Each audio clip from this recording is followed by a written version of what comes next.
السلام عليكم ورحمة الله وبركاته. الحمد لله رب العالمين والصلاة والسلام على سيد المرسلين نبينا محمد وعلى آله وصحبه أجمعين. أما بعد. باب قول الله تعالى: ألم تر إلى الذين يزعمون أنهم آمنوا بما أنزل إليك وما أنزل من قبلك يريدون أن يتحاكموا إلى الطاغوت وقد أمروا أن يكفروا به ويريد الشيطان أن يضلهم ضلالا بعيدا. মহান আল্লাহর সমস্ত প্রশংসা, দরুদ ও সালাম নাযিল হোক নবী মুহাম্মদুর রাসূলুল্লাহ সাল্লাল্লাহু আলাইহি ওয়াসাল্লামের উপর। আল্লাহুম্মা সাল্লি আলাইহি আল্লাহুম্মা বারিক আলাইহি।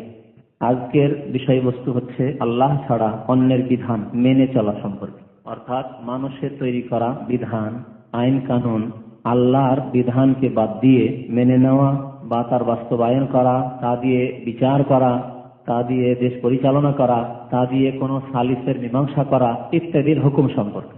বিষয়টি অত্যন্ত গুরুত্বপূর্ণ বিষয়, আর আজকের মুসলিম বিশ্বের সবচেয়ে বড় সমস্যা। কেন এটি অমুসলিম দেশের কথা বলবো না, তারা তো অমুসলিম। সুতরাং তাদের যেখানে কালেমা লা ইলাহা ইল্লাল্লাহর সাথেই তারা কুফরি করেছে, মুহাম্মদুর রাসূলুল্লাহ শাহাদাতের সাথে কুফরি করেছে, যেখানে আল কোরআনুল কারীমকে আল্লাহ নাযিলকৃত কিতাব বলে তারা বিশ্বাসই করে না, তারা পরকালে বিশ্বাসই করে না। সুতরাং সেখান থেকে শেষ কাফেরদের ব্যাপারটি। কিন্তু মুসিবত হচ্ছে ওই মুসলিমদের ক্ষেত্রে যারা দাবি করে যে তারা কালেমা লা ইলাহা ইল্লাল্লাহ পড়া কলেমা গো মুসলমান, কালেমা লা ইলাহা ইল্লাল্লাহ পড়া মুসলমান, যারা মুহাম্মদুর রাসূলুল্লাহকে রাসূলুল্লাহ মনে করে, যারা মনে করে পরকালে বিশ্বাসী, যারা মনে করে যে ভালো মন্দ তকদিরে বিশ্বাসী, যারা মনে করে যে আমরা কিতাবের প্রতি বিশ্বাসী, কোরআনের প্রতি বিশ্বাসী, যারা মনে করে যে আমরা নামাজে বিশ্বাসী, কিন্তু তারা মহান আল্লাহ রাব্বুল আলামিনের নাযিলকৃত বিধান দিয়ে ফয়সালা না করে মানব রচিত বিধান দিয়ে ফয়সালা করে। মানুষরা নিজেরাই সংবিধান তৈরি করে। এক শ্রেণীর লোকেরা সংবিধান তৈরি করে, আর এক শ্রেণীর লোকেরা সংবিধানের বাস্তবায়ন করে, আর এক শ্রেণীর লোকেরা সেই সংবিধানকে মেনে নেয়। সমাজে এই তিন শ্রেণীর লোক আছে না? এক শ্রেণীর লোক যারা আইন কানুন নিজেরা তৈরি করছে, সংবিধান রচনা করছে, আর এক শ্রেণীর লোকেরা যারা আগের সংবিধান যা আছে তা নিয়ে তারা পার্লামেন্টে পৌঁছার পরে মানুষের তৈরি করা সংবিধান দিয়ে বিচার করছে, অথবা আদালতের জজ হওয়ার পরে, ব্যারিস্টার হওয়ার পরে তারা আগের যে সংবিধানগুলি তৈরি করা আছে, আইন কানুন তৈরি করা রয়েছে মানুষের, কোরআনের নয়, আল্লাহ নাযিলকৃত নয়, সেগুলির কি করছে? সেগুলি দিয়ে তারা ফয়সালা করছে। যারা দেশের পার্লামেন্টের সদস্য অথবা যারা কোর্টের আদালতের ব্যারিস্টার, জজ, উকিল, এবং তৃতীয় শ্রেণীর লোক হচ্ছে যারা জনসাধারণ, সেসব কোর্টে যাচ্ছে, সে দেশে বসবাস করছে, আর সে দেশের সংবিধানকে, সে দেশের বিচার আদালতকে শির নত করে মেনে নিচ্ছে। বুঝতে পারছেন তো না? বর্তমান পরিস্থিতি তাই নয় কি? হ্যাঁ, নিজের দেশের প্রেক্ষাপটে দেখুন, সারা মুসলিম বিশ্বের প্রেক্ষাপটে দেখুন, একটি এই সৌদি আরবকে বাদ দিয়ে, যেখানে কালেমা লা ইলাহা ইল্লাল্লাহ মুহাম্মদুর রাসূলুল্লাহ যেমন পতাকাতেও রয়েছে, তেমন তাদের আকীদাতেও রয়েছে, তেমন তাদের আদালতেও রয়েছে, তেমন তাদের রাষ্ট্র পরিচালনাতেও রয়েছে। তাদের সংবিধান হচ্ছে আল কোরআনুল কারীম, যে আল্লাহ নাযিলকৃত বিধান।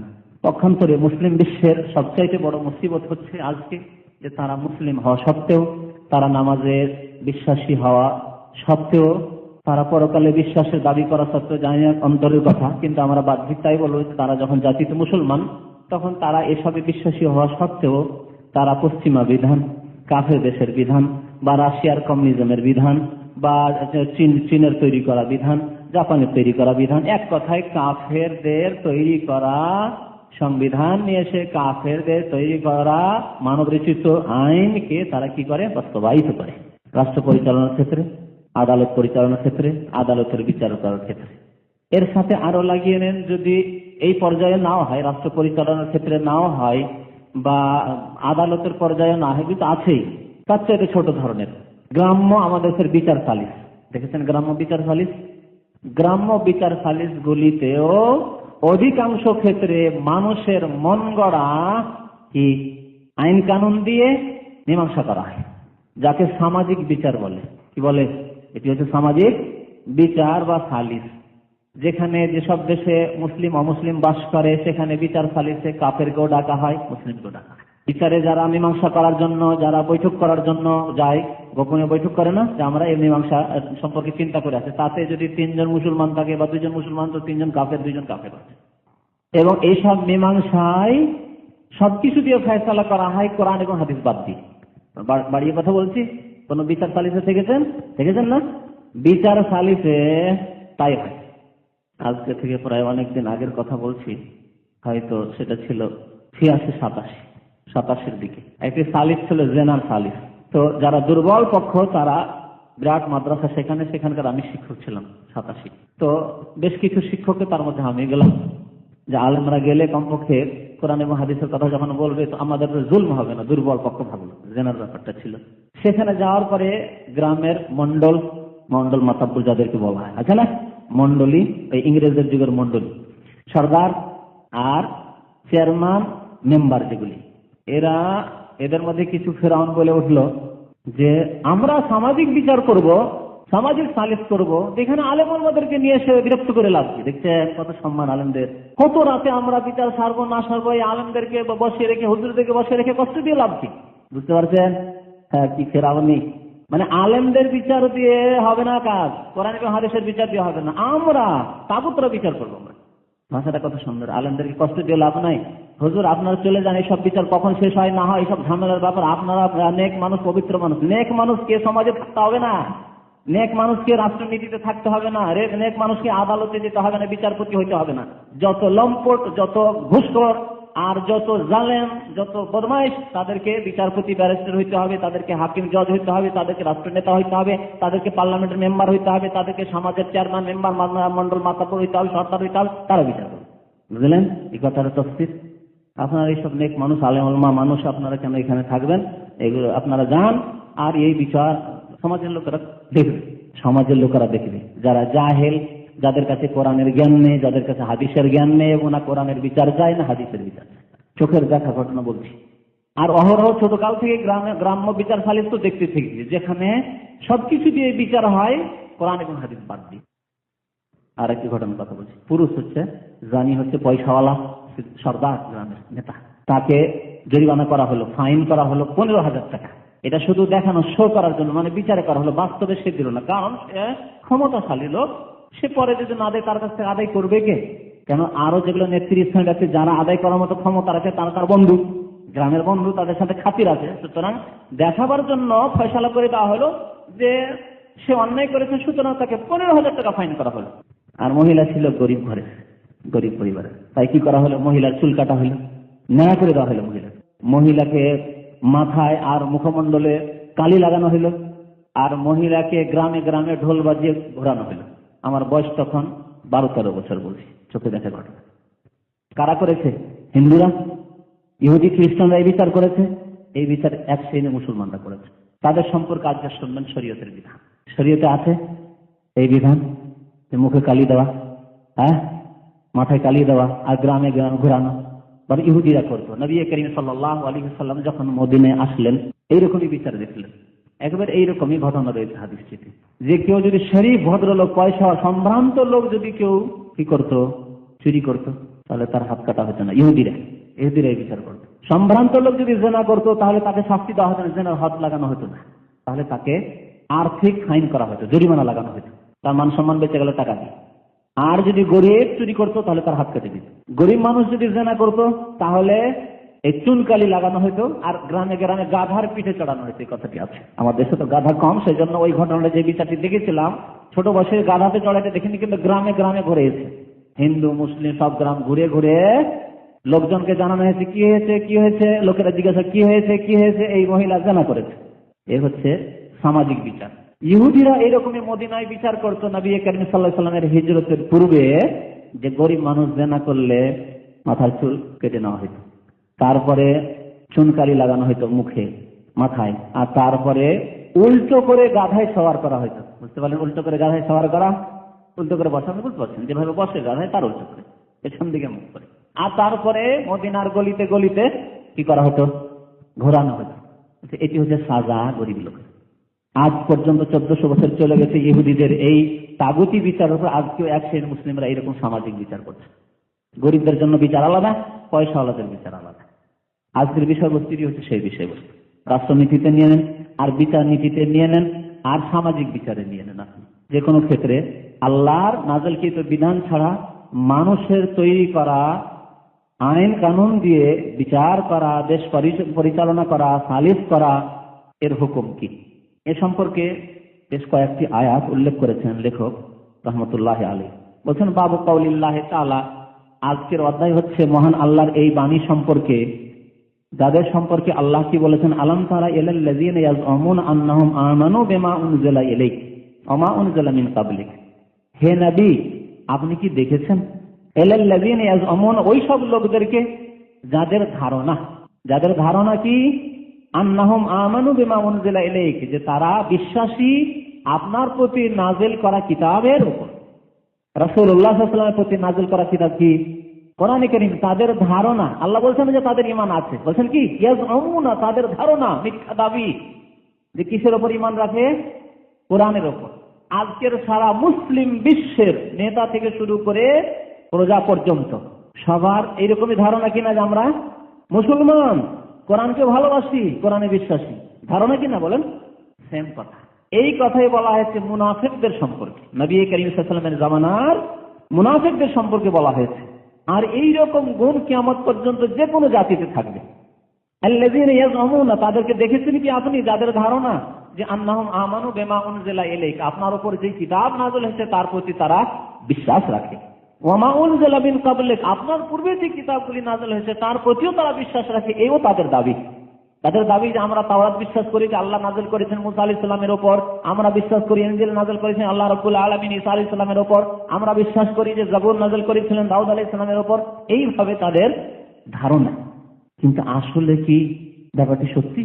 বিশ্বাস আছে? যে বিশ্বাস আল্লাহ চান সেই বিশ্বাস আছে, না তাদের ধারণা মাত্র বা তাদের দাবি মাত্র? আর তাদের আচরণ কি? এই ঈমানের দাবির সাথে তাদের আচরণ হচ্ছে ইউরিদুনা আইয়াতাহাকামু ইলা তাগুত, তারা তাগুতের কাছ থেকে বিচার নিতে চায়। তাদের ফয়সালা, বিচার ফয়সালা কার কাছ থেকে নিতে চায়? ইলা তাগুত, তাগুতের কাছে তারা বিচার নিয়ে যেতে চায় এবং তাগুতের কাছ থেকে তারা ফয়সালা চায় যে আমাদের সমাধান দেন। তাগুতকে বলে, তাগুত কাকে বলে তাহলে জানতে হয়, তাই না? তাগুত সংজ্ঞা কি বলেছি, একবার না বহুবার বলা হয়েছে। কে সংক্ষেপে এবং পূর্ণাঙ্গ পারফেক্ট সংজ্ঞা বলতে পারে তাগুতের? হাতটা বেশি যে বলল তাগুত কাকে বলে? মানবতার দ্বিধার শুধু একটা হইল, এগুলি সব প্রকরণ। তাহলে প্রকরণগুলি স্মরণ করিয়ে দিচ্ছে, তখন একটা একটা করে বেরোচ্ছে, কিন্তু সবগুলি সামিল হবে আমার একটি সংজ্ঞা। আমি কিন্তু সংজ্ঞা চেয়েছি, তারিফ, যে তাগুত কাকে বলে, কোন কোন লোকেরা তাগুতের আওতাতে আসবে, বা কোন বিধানগুলি, কোন কাজগুলি তাগুতের অনুসরণের আওতাতে আসবে। তাহলে সংজ্ঞা বলতে পারলেই, তারিফ বা ডেফিনেশন বলতে পারলে সেটা স্পষ্ট হবে। তিনটি মূলনীতি একটি কিতাব আছে, উসুলে সালাসা আছে, তো ওর শেষ চ্যাপ্টারটা পড়বে। তাগুতের সংজ্ঞা শুনেন, বারবার বলা হয়েছে যার সম্পর্কে বাড়াবাড়ি করা হয়, যার সম্পর্কে বাড়াবাড়ি করা হয়। ইমাম ইবনে তাইমিয়া রাহমাতুল্লাহ আলাইহি তাগুতের সংজ্ঞা বলেছেন, তাতে সমস্ত তাগুতগুলি চলে আসবে। কুল্লু মা তাজাওয়াজা বিহিল আবদু, মানুষ যদি কারো সম্পর্কে বাড়াবাড়ি করে, সীমা লঙ্ঘন করে, তাহলে সে তাগুত। মিন মাবুদিন আও মাতবুইন আও মুতাইন, উপাসনার ক্ষেত্রে হোক, মাবুদ বানাবার ক্ষেত্রে হোক, অথবা অনুসরণের ক্ষেত্রে হোক, অথবা আনুগত্যের ক্ষেত্রে হোক। কিছুদিন আগেই কিতাবত তাওহীদের দার্সে এসেছে। আর তিনটি মূলনীতি কিতাবটি দেখতে অত্যন্ত ছোট, অত্যন্ত মূল্যবান কিতাব, অবশ্যই পড়বেন সেই কিতাবটি, আর বারবার মুখস্থ করবেন। এখানে সৌদি আরব এই কিতাবটি ছোট বাচ্চাদেরকে মুখস্থ করানো হয়, যাতে আকীদা ছোট থেকে মজবুত হয়ে যায়। উসুলে সালাত তিনটি মূলনীতি, যার সম্পর্কে সীমা লঙ্ঘন করলো, বাড়াবাড়ি করলো, কোন মানুষ, কোন দেশ, কোন সম্প্রদায়, কোন জাতি, কোন বংশ, কোন গ্রামের মানুষ, যা হোক না কেন, বাড়াবাড়ি করলো। কি বাড়াবাড়ি? এবাদতের ক্ষেত্রে বাড়াবাড়ি করলো, অর্থাৎ এবাদত একমাত্র আল্লাহর হক, তাতে থেকে বাড়াবাড়ি করে অন্যকে দিয়ে দিল। তাহলে এটি কি হলো? তাগুতের পূজা করা হলো। আল্লাহ ছাড়া অন্যকে দিয়ে দেওয়া হলো তাগুতের পূজা করা। আল্লাহকে সেজদা করার সাথে সাথে নামাজের সেজদা আল্লাহকে করলো, আর তাদের থেকে সীমা লঙ্ঘন করে গিয়ে সম্মানের সেজদাকে মাজারে করলো, প্রতিমা পুতুলকে করলো, কদমের রসুলকে করলো, ইত্যাদি ইত্যাদি। হযরত বালকে করলো। নবী সাল্লাল্লাহু আলাইহি ওয়াসাল্লাম নাকি কোথায় চুল আছে, আর ওখানে একটি মাজার তৈরি হয়েছে চুলের নামে, সেখানে গিয়ে করলো। বাংলাদেশে কদমের রসুল আছে, নবীর কদম কোথা থেকে পৌঁছে গেল বাংলাদেশে? নবী সাল্লাল্লাহু আলাইহি ওয়াসাল্লামের কদম মোবারক কোথায় পৌঁছে, বাংলাদেশ কি করে পৌঁছিল? ভারতের কদমের রসুল আছে, কত জায়গায় যে কদম রেখেছেন নবী করিম সাল্লাল্লাহু আলাইহি ওয়াসাল্লাম। নবী সাল্লাল্লাহু আলাইহি ওয়াসাল্লামের মোবারক চুল নাকি কাশ্মীরে পৌঁছে গেছে, হযরত বল দরগা, হযরত বল। নাম দেয় যদি জিহাদে, আর হযরত বলের কাছে দোয়া করে, আল্লাহর কাছে দোয়া না করে, তো মুশরিকের আল্লাহ মদদ করবে? ইবাদতের ক্ষেত্রে সীমা লঙ্ঘন করলো। কুরবানি কার জন্য করতে হবে? জবাই কার নামে করতে হবে? বিসমিল্লাহে আল্লাহু আকবার, তাই না? কার সন্তুষ্টির জন্য জবাই করতে হবে? আল্লাহ সন্তুষ্টির জন্য জবাই করতে হবে না? কেউ যদি পীরের সন্তুষ্টি বিধানে জবাই করে, পীরের নৈকট্য লাভের জন্য, ওলির বাবার, খাজা আজমিরির, গৌসে আজমের নৈকট্য লাভের জন্য যদি, তার শাফাত হাসিলের জন্য যদি জবাই করে, তাহলে সীমা লঙ্ঘন করলো না? করলো না? এর নাম হচ্ছে সীমা লঙ্ঘন করা। তাহলে ইবাদতের ক্ষেত্রে এগুলো, কারণ জবাই করা, কুরবানি করা, এগুলি ইবাদত। ইত্তিবার ক্ষেত্রে, অনুসরণের ক্ষেত্রে অনুসরণ করতে হবে একমাত্র আল্লাহর নাযিলকৃত বিধানে। ইত্তাবিউ মা উনজিলা ইলাইকুম মির রাব্বিকুম, আল্লাহর নাযিলকৃত বিধান। আল্লাহর নাযিলকৃত বিধানকে মানতে হলে, তার অনুসরণ করতে হলে নবীর পথ ধরতে হবে। তাহলে এই নবীর পথ বাদ দিয়ে যদি অন্য কোনো পথ ধরে, দেওয়ানবাগী তরিকা, কৃষ্টি তরিকা, মুজাদ্দিদি তরিকা, এগুলি তরিকার অনুসরণ করলো, তাহলে কি করলো? অনুসরণের ক্ষেত্রে সীমা লঙ্ঘন করলো। মার্কসিজমের অনুসরণ করলো। অনুসরণ আরো নেন, আজকালকার অনুসরণ করে মার্কসিজমের অনুসরণ করলো। মুসলমান আবার কমিউনিস্ট, কার্ল মার্কসের মতবাদে বিশ্বাসী, মাওয়ের মতবাদে বিশ্বাসী, ক্যাপিটালিজমে বিশ্বাসী, জাতীয়তাবাদে বিশ্বাসী, ধর্মনিরপেক্ষতায় বিশ্বাসী, গণতন্ত্রবাদে বিশ্বাসী। সব বাদ বাদ বাদ বাদ, পৃথিবীতে অনেক বাদ আজকাল হয়ে গেছে, তাই না? কোরআনের বিধান বাদ দিয়ে মুসলিম দেশে ইজমে কোথায় আছে? ইজমে সব ইসলামে আছে বাস তরিকা রাসূলুল্লাহ, অনুসরণ একমাত্র রাসূলুল্লাহ। যার কলমা পড়েছেন আপনি, যার কলমায় আজান দিয়ে থাকেন, যার কলমার একামত দিয়ে থাকেন আপনি, যার কলমার শাহাদাত দিয়ে আপনার আত্মাহিয়াত হয়, তাহলে নামাজ হয়, নইলে নামাজ হবে না। তাহলে যেই ব্যক্তি আল্লাহর নাযিলকৃত বিধান বাদ দিয়ে অনুসরণ করলো অন্য কোন তরিকার, সে সুফিয়ানা তরিকা, পীরদের তরিকায় হোক, মুরব্বীদের তরিকায় হোক, আর পশ্চিমা তরিকা হোক, আর রাশিয়া চায়নার তরিকায় হোক, যেখানকারই মতবাদ হোক না কেন, সেগুলি যদি অনুসরণ করে, সেগুলিকে ফলো করে, তাহলে সে তাগুতের পূজা করলো, তাগুতের অনুসরণ করলো। আর কি বাকি থাকলো? ইতাআত বাকি, আনুগত্য। আনুগত্য করলো। আনুগত্য কার করতে বলেছেন? আল্লাহ রাব্বুল আলামিন, আতিউল্লাহ ওয়া আতিউর রাসূল। আল্লাহর আনুগত্য, রাসূলের আনুগত্য। আর নেতৃস্থানীয় আনুগত্য গত সপ্তাহে এই বিষয়বস্তু ছিল। নেতৃস্থানীয় ওলামাদের আনুগত্য এবং রাষ্ট্রনেতাদের আনুগত্য হইতে হবে আল্লাহ রসুলের বিধানের আওতাতে, মানে আল্লাহ এবং রসুলের কথা যদি তারা বলেন তাহলে আনুগত্য করতে হবে, না হলে আনুগত্য নেই কারণ। তাহলে এই ক্ষেত্রে যদি আল্লাহও বলেননি, রসুলও বলেননি, রসুলও করেননি সাল্লাল্লাহু আলাইহি ওয়াসাল্লাম, যদি অন্য কারো আনুগত্য করা হয়, অর্থাৎ তার কথা মেনে চলা হয়, তার বিধান মেনে চলা হয়, আনুগত্য মানে মেনে চলা। সহজ ভাষা আনুগত্য মানে কি? মেনে চলা। ছেলেটি বাবার অত্যন্ত অনুগত, মানে তাবেদার, মানে মেনে চলে, যা বলে মেনে চলে, হচ্ছে আনুগত্য এর নাম। আনুগত্য, যা আল্লাহ বলেছেন মেনে চলতে হবে, যা রসুল বলেছেন মেনে চলতে হবে। এবং আল্লাহ এবং রসুলের কথা অন্য কোনো ব্যক্তি যদি বলেন, যা বলবেন মেনে চলতে হবে, যদি আল্লাহ এবং রসুলের কথা। শর্ত হচ্ছে যদি আল্লাহ এবং রসুলের কথা হয়, এর নাম হচ্ছে আনুগত্য, মেনে চলা। এই ক্ষেত্রে আল্লাহ নাযিল করেননি, রাসূলুল্লাহ সাল্লাল্লাহু আলাইহি ওয়াসাল্লাম বলেননি, যদি কারো আনুগত্য করা হয় অন্ধভাবে, যে না তিনি বড়, সুতরাং তার কথা মানতেই হবে। তাদের আইন কানুন দিয়ে দেখা যাচ্ছে তারা খুব উন্নতি করেছে, পশ্চিমারা এই জন্য উন্নতি করেছে যে তাদের আইন কানুন খুব ভালো। ধরেন উদাহরণস্বরূপ বলছি, কমিউনিজম এককালে বড় শক্তিশালী হয়েছিল এই জন্য যে তাদের আইন কানুন অত্যন্ত সুষ্ঠু এবং খুব সুন্দর। তাই তাদের আইন কানুনগুলি আমাদের দেশে নিয়ে এসে যদি দেশ পরিচালনা করি, আমাদের দেশে নিয়ে এসে যদি আমরা যদি আমাদের আদালতের ওই বিচারগুলি ওইভাবে করি, তাহলে মনে হয় আমরা উন্নতি করতে পারবো। এ হচ্ছে আনুগত্যের ক্ষেত্রে কি? সীমা লঙ্ঘন, বাড়াবাড়ি করা। বুঝতে পারলেন না? পারলেন না? ইবাদতের ক্ষেত্রে বাড়াবাড়ি করা, অনুসরণের ক্ষেত্রে বাড়াবাড়ি করা, আর আনুগত্যের ক্ষেত্রে, মেনে নেওয়ার ক্ষেত্রে বাড়াবাড়ি করা। তিনটি ক্ষেত্রে যদি কারো সম্পর্কে বাড়াবাড়ি করা হয়, সেটি হচ্ছে তাগুতের কাছে ফয়সালা নেওয়া, তাগুতের আনুগত্য করা, তাগুতের অনুসরণ করা, তাগুতের পূজা করা। বিচার ক্ষেত্রে হলে তাহাকামু ইলা তাগুত। এখানে আল্লাহ রাব্বুল আলামিন বিচারের কথা বলেছেন। কি বলছেন? ইউরিদুনা আইয়া তাহাকামু ইলা তাগুত, তারা তাগুতের কাছে বিচার ফয়সালা নিতে চায়। ওয়াকাদ উমিরু আইয়াকফুরু বিহি, অথচ তাদেরকে আদেশ করা হয়েছে তাগুতের সাথে কুফরি করার, অর্থাৎ তাগুতকে অস্বীকার করার কি করা হয়েছে? আদেশ করা হয়েছে। বরং কালিমা লা ইলাহা ইল্লাল্লাহ মুহাম্মাদুর রাসূলুল্লাহ প্রথম আদেশ হচ্ছে তাগুতকে অস্বীকার করা। কে বুঝেছেন এই কথাটি? কে আছেন যিনি বুঝেছেন যে কালিমা লা ইলাহা ইল্লাল্লাহর প্রথম আদেশ হচ্ছে তাগুতকে অস্বীকার করা? প্রথম আদেশ আল্লাহর ইবাদত করো নয়, বরং প্রথম আদেশ হচ্ছে তাগুতকে অস্বীকার করো। এটা কে বুঝাতে পারবেন? নেই কোন ইলাহ, মানে বাতিলগুলিকে ক্যান্সেল, কমিউনিজম ক্যান্সেল, পুঁজিবাদ ক্যান্সেল, সমাজবাদ ক্যান্সেল, ইত্যাদিতে যত বাদ আছে আর যত বিচার আছে মানুষের, যত পূজা আছে সবগুলি ক্যান্সেল। লা ইলাহা, কিচ্ছু নেই ইল্লাল্লাহ, একমাত্র আল্লাহ রাব্বুল আলামিনের ইবাদত ছাড়া, আল্লাহর বিধান নাযিলকৃত বিধানের অনুসরণ ছাড়া, আল্লাহ রাব্বুল আলামিনের আনুগত্য ছাড়া, জি আল্লাহর নাযিলকৃত বিধান মোতাবেক জীবনযাপন ছাড়া। তাহলে প্রথম না করতে হবে। রহস্য কি জানেন? রহস্য যারা চাষি তারা খুব সহজে বুঝতে পারবে। আগে কেন না, পরে কেন হ্যাঁ? আগে কেন না, পরে কেন হ্যাঁ? আল্লাহ আগে হ্যাঁ বলে পরে না করতেন। ইবাদত করো, শিরক করিও না, এরকম তো বলেন লা ইলাহা ইল্লাল্লাহ, আগে না পরে হ্যাঁ। কে বুঝাতে পারেন এই চাষির উদাহরণ দিয়ে? হ্যাঁ, জমিন সাফ করো প্রথম, তারপরে বীজ বপন করো, তাহলে এই বীজ ফুটে উঠবে আর এই গাছ হবে, হ্যাঁ, তারপরে ফসল বা ফল হবে, ফলবে, না হলে হবে না কাজ। মগজে শিরক ঢুকে আছে, কুফরি ঢুকে আছে, নাস্তিকতা ঢুকে আছে, আগাছা ঢুকে আছে, এগুলিকে সাফ করে ফেলো মগজ থেকে, মগজকে ক্লিন করে নাও।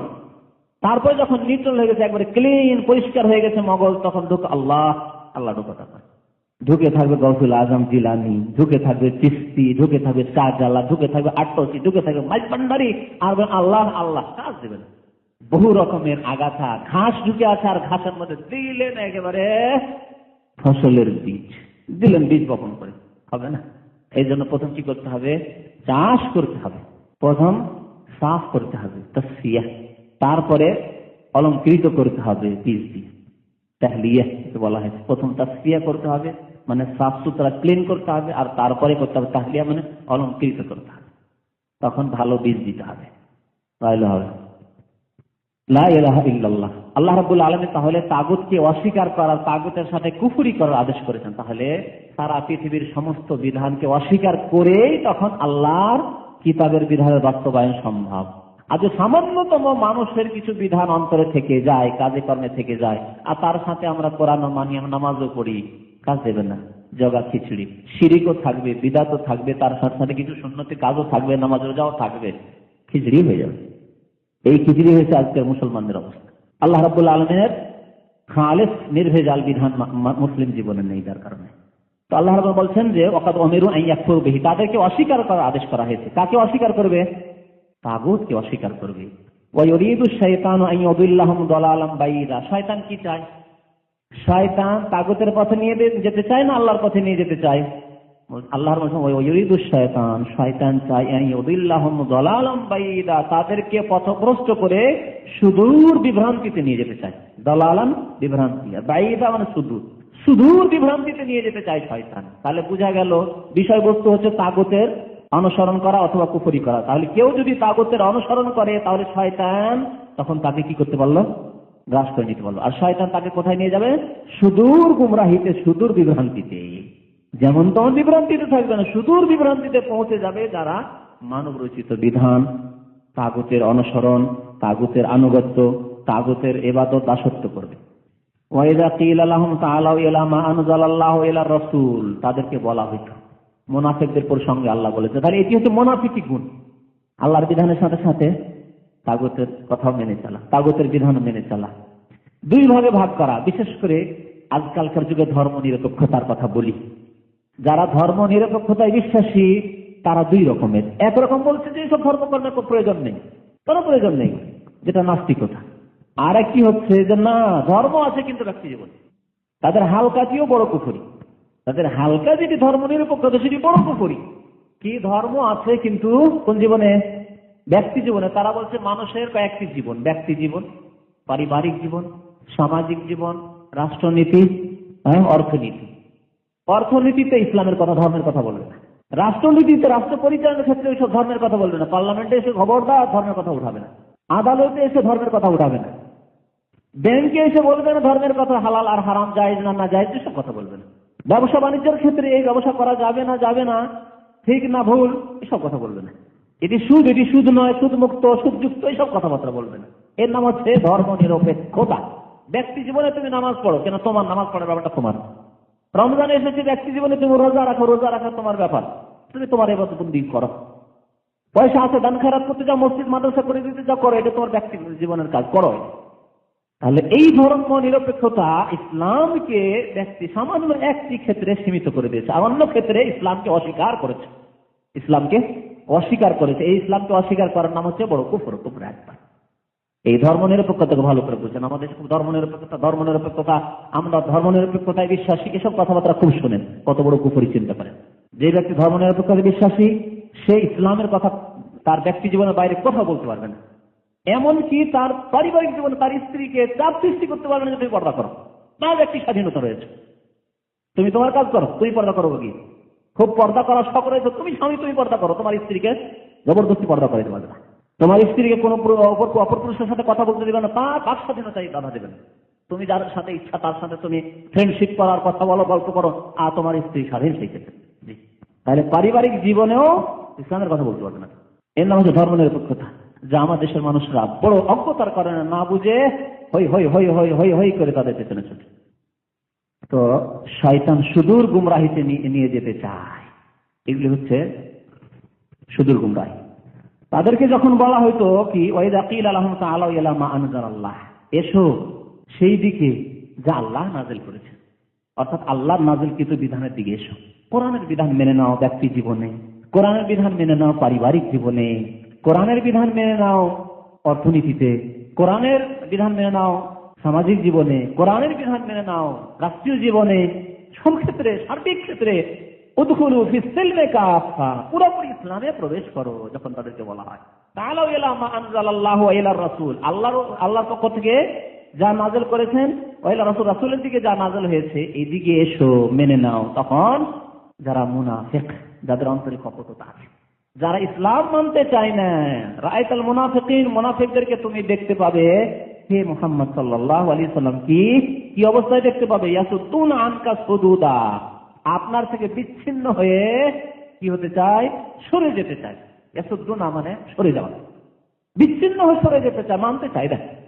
আজকাল আমাদের কলেজ ইউনিভার্সিটির শিক্ষিত বহু লোককে বলতে শোনা যায়, আমি নিজের চোখে এক হেডমাস্টারকে দেখি, হাই স্কুল উচ্চ মাধ্যমিকের হেডমাস্টার, তার বাবা খুব পরহেজগার লোক, দাড়িওয়ালা মুসলমান, আর খুব পরহেজগার লোক, মানে আমাদের দেশীয় ভাষায় যে পরহেজগার হওয়ার জন্য যা টুপি, দাড়ি, 5 ওয়াক্ত নামাজ, সবসময় মসজিদ, পরহেজগার। তার ছেলে 1 ওয়াক্ত নামাজ পড়ে না, এমনকি জুমা পর্যন্ত পড়ে না, হেডমাস্টার হয়ে গেছে, আবার নামাজ রোজা কি প্রয়োজন? আমাদের দেশে তো এরকমই ধারণা ধর্ম সম্পর্কে। তো সে একজন ভালো আলেম মুরব্বী, সে মজলিসে হাজির। সেই মুরব্বী বলছে, আমার ছেলে শিক্ষিত হেডমাস্টার, তাকে একটু নসিহত করেন মৌলানা সাহেব, হুজুর একটু নসিহত করেন যাতে করে নামাজটা পড়ে। হুজুর তখন শুরু করলেন একটু নসিহত করতে তার বাবার কথা শুনে, আর এই মাস্টার সাহেবের বক্তব্য শুনে, দেখুন নামাজটি আমার ব্যক্তি ব্যাপার, সুতরাং আমার ব্যক্তি জীবন সম্পর্কে ইন্টারফেয়ার না করাই ভালো, আপনাদের এই ক্ষেত্রে কিছু না বলাই ভালো, এটা আমার নিজস্ব ব্যাপার। জি, তার নামাজ নিজস্ব ব্যাপার, তার মানে সে ধর্ম নিরপেক্ষতায় বিশ্বাসী। আমি নামাজ পড়লাম নাই পড়লাম, তুমি তোমার নামাজ পড়ো, আমার কেন বলবে? আল্লাহ তা বলেছেন না? বলেছেন জামাত করে নামাজ পড়তে হবে, মুসলমান থাকলে নামাজ পড়তে হবে, জামাত কায়েম করতে হবে, মসজিদ কায়েম করতে হবে, ওয়ারকাউ মা'আর রাকিন। তাহলে ব্যক্তি জীবনের শুধু ইবাদত নামাজ কখনো না। যে ব্যক্তি নামাজ না পড়বে তার বিরুদ্ধে ইসলামিক রাষ্ট্রের দায়িত্ব হচ্ছে, ফরজ দায়িত্ব, তার বিরুদ্ধে যে ইসলামিক শরীয়তি বিচার রয়েছে সেই বিচার করতে হবে। আর সবচেয়ে হালকা বিচার, ইমাম আবু হানিফা রাহমাতুল্লাহ আলাইহির মতে, যে সবচেয়ে হালকা বিচার বেনামাজির, যে তাকে জেলে বন্দী করো অতদিন পর্যন্ত, যতদিন পর্যন্ত সে তওবা করে, খালেস তওবা করে নামাজি না হয়ে যাবে, আর না হলে সে জেলে মরে যাক, তার মরা লাশ বেরোবে, তখন নিয়ে গিয়ে তাকে এমনি পুঁতে দাও, এটি হালকা। বাকি 3 আইম্মায়ে কেরাম রাহমাতুল্লাহ আলাইহিম আজমাইনের ফতোয়া হচ্ছে যে তার শাস্তি হচ্ছে হয় তওবা, তওবার একটা সুযোগ দাও তাকে, নামাজ পড়েনি, তওবার সুযোগে তওবা করে নামাজ শুরু করুক, আর না হলে তাকে হত্যা করা ইসলামিক সরকারের পর। কোথায় আছে মুসলমানরা যাদের 95-98% লোক নামাজ পড়ে না? তাহলে মুনাফিকরা কি করে? আল্লাহ এবং রাসূলের বিধানের কথা বলে ইয়াসুদ্দুনা আনকা সুদুদা, হে নবী, আপনার থেকে তারা বিচ্ছিন্ন হয়ে দূরে সরে যেতে চায়। ফাকাইফা ইযা আসাবাতহুম মুসিবাতুন বিমা কাদ্দামাত আইদিহিম, তাদের কৃত কার্যের কারণে, তাদের অপকর্মের কারণে, বিমা কাদ্দামাত আইদিহিম মানে তাদের পাপের কারণে, তাদের কৃত কর্মের কারণে যখন তাদের ওপর মুসিবত আপতিত হয়, অন্যায় কাজ করলো আর বিপদ আপদ আসলো, বালা মুসিবত, সে বালা মুসিবত আকাশ থেকেও হতে পারে, জমিনের নিচে থেকেও হতে পারে, আর অন্য কোনো জালেম দলের পক্ষ থেকে হতে পারে, অন্য কোনো জাতির পক্ষ থেকে হতে পারে, আযাব তো বিভিন্ন রকমের, বা আপনার স্বাস্থ্যগত কোনো বিপদ আপদ আসতে পারে। যখন কোনো মুসিবত আপতিত হয় তাদের পাপাচারের কারণে,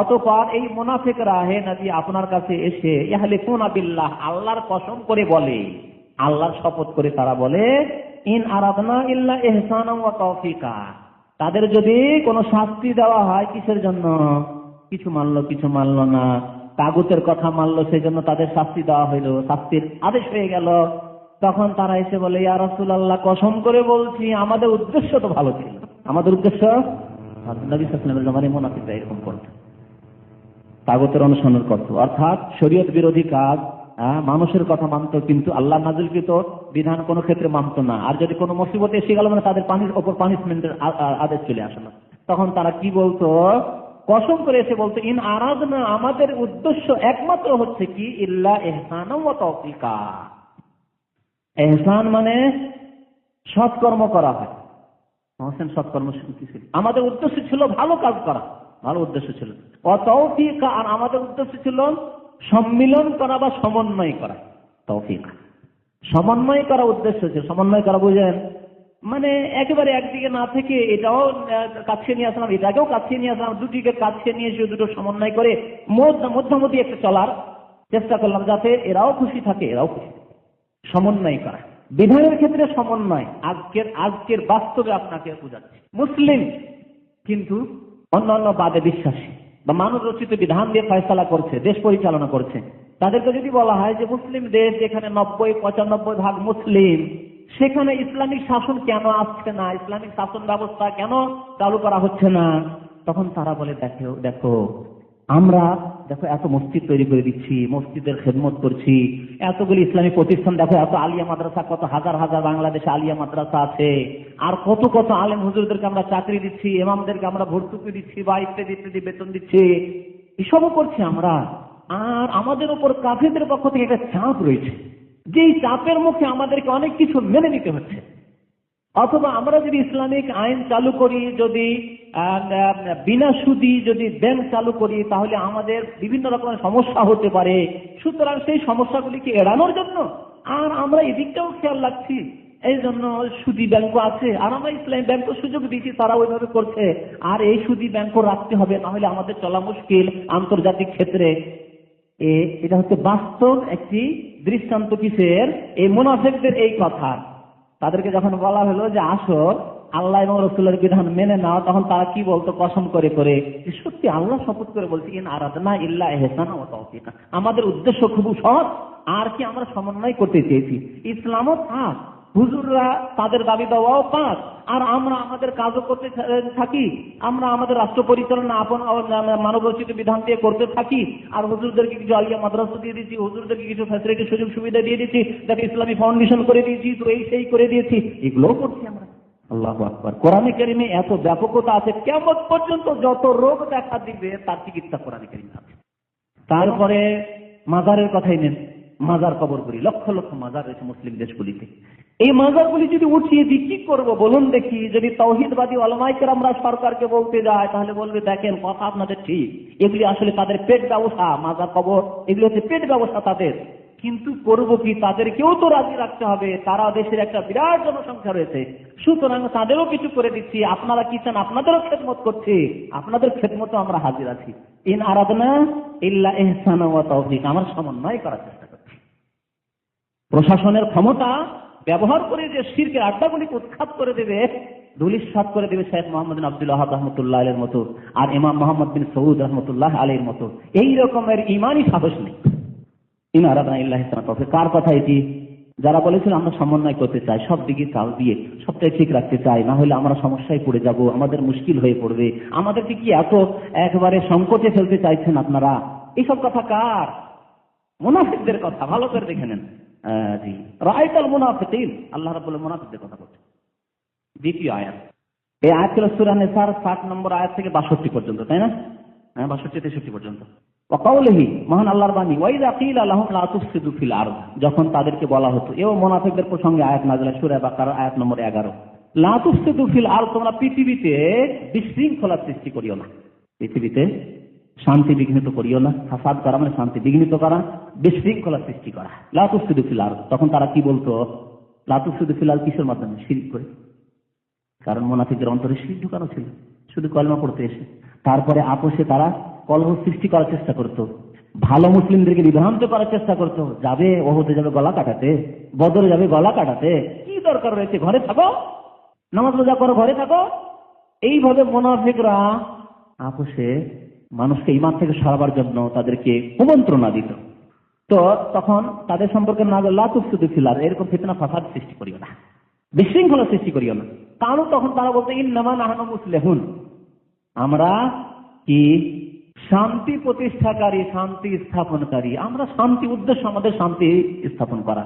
কারণ বিবাদ বা মানুষের মধ্যে ঝামেলা রয়েছে, সুতরাং এই ক্ষেত্রে আমরা এমন কিছু কথা বলি যাতে করে মীমাংসা হয়ে যায়, অথবা যাতে করে শান্তি থাকে, অশান্তি সৃষ্টি না হয়।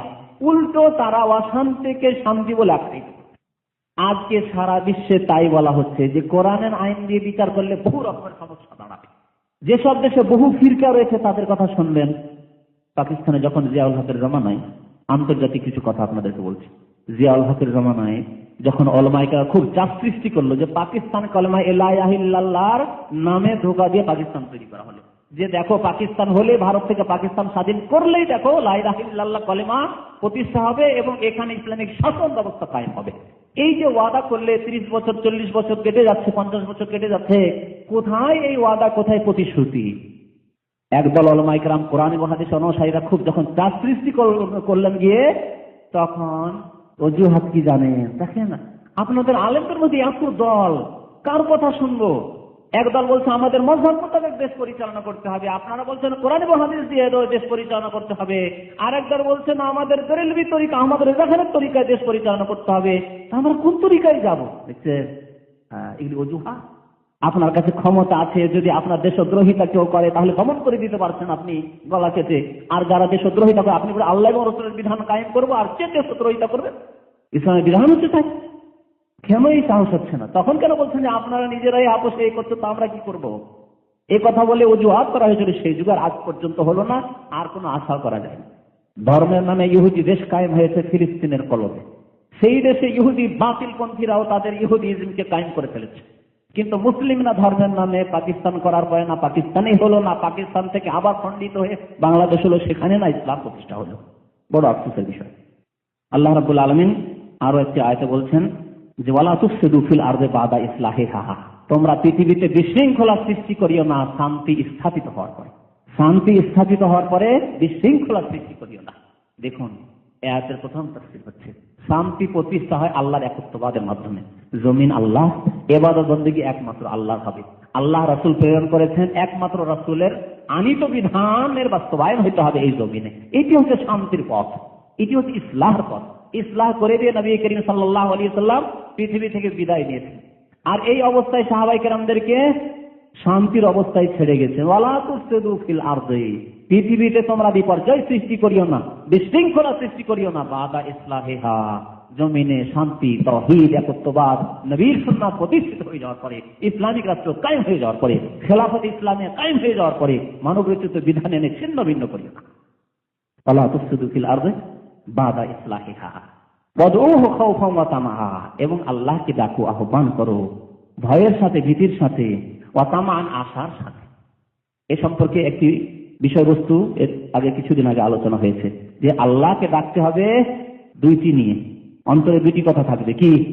ভয়ও থাকবে আল্লাহকে বলে, আর আশাও থাকবে। ভয় থাকবে কিসে? যে পাপ করলে আল্লাহ ধরে ফেলবেন, আল্লাহর আযাব আসবে, গজব আসবে।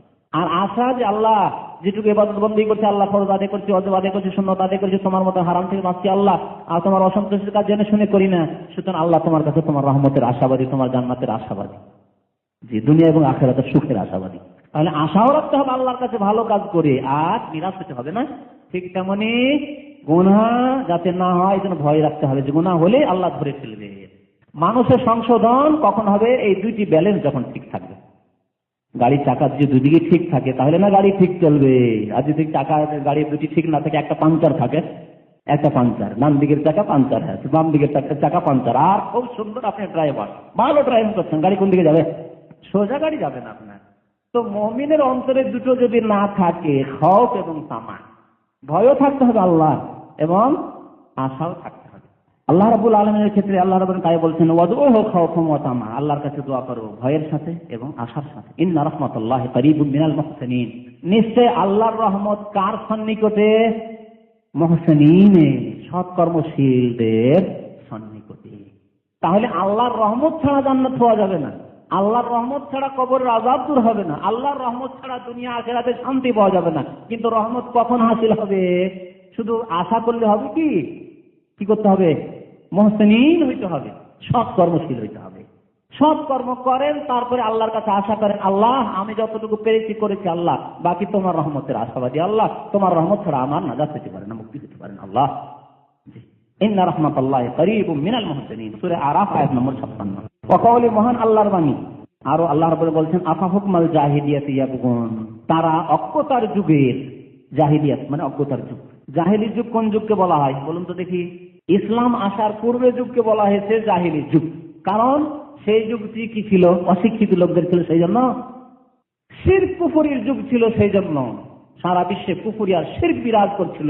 এমনকি মক্কাতুল মুকাররমা, আল্লাহর ঘর বাইতুল্লাহ, যে ঘরটিকে আল্লাহ রাব্বুল আলামিন ইব্রাহিম খলিলুল্লাহ আলাইহিস সালাতু ওয়াস সালামকে দিয়ে তৈরি করালেন, যে এখানে তাওহীদ প্রতিষ্ঠা থাকবে, সারা বিশ্বের একত্ববাদী মুসলিমরা মুমিন ইমানদারগণ এসে এখানে ইবাদত বন্দী করবে। তার চারিদিকে 360টি মূর্তির পূজা। আর ভারত উপমহাদেশ যদি দেখা হয় তো 33 কোটি দেবতার পূজা হচ্ছে হিন্দুদের ঘরে, ঠিক না? সাপ বিচ্ছু থেকে শুরু করে গঙ্গা যমুনা সবকিছুর পূজা হচ্ছে। হচ্ছিল না? হচ্ছিল না? এখনো হচ্ছে না? হচ্ছে না? জি। এঁদোর বাঁদর থেকে শুরু করে গরু ছাগল গায়ে গাভী সবকিছুর পূজা হচ্ছে। এই ছিল পৃথিবীর চিত্র। এই জন্য সেই যুগকে বলা হয়েছে আইয়ামুল জাহিলিয়া, জাহিলিয়াতের যুগ। অজ্ঞতার কারণে নয়, কোন অজ্ঞতা অর্থাৎ শিক্ষা ছিল না এমন কথা নয়, বড় বড় কবি ছিল সেই যুগ, কাব্য রচনা করত।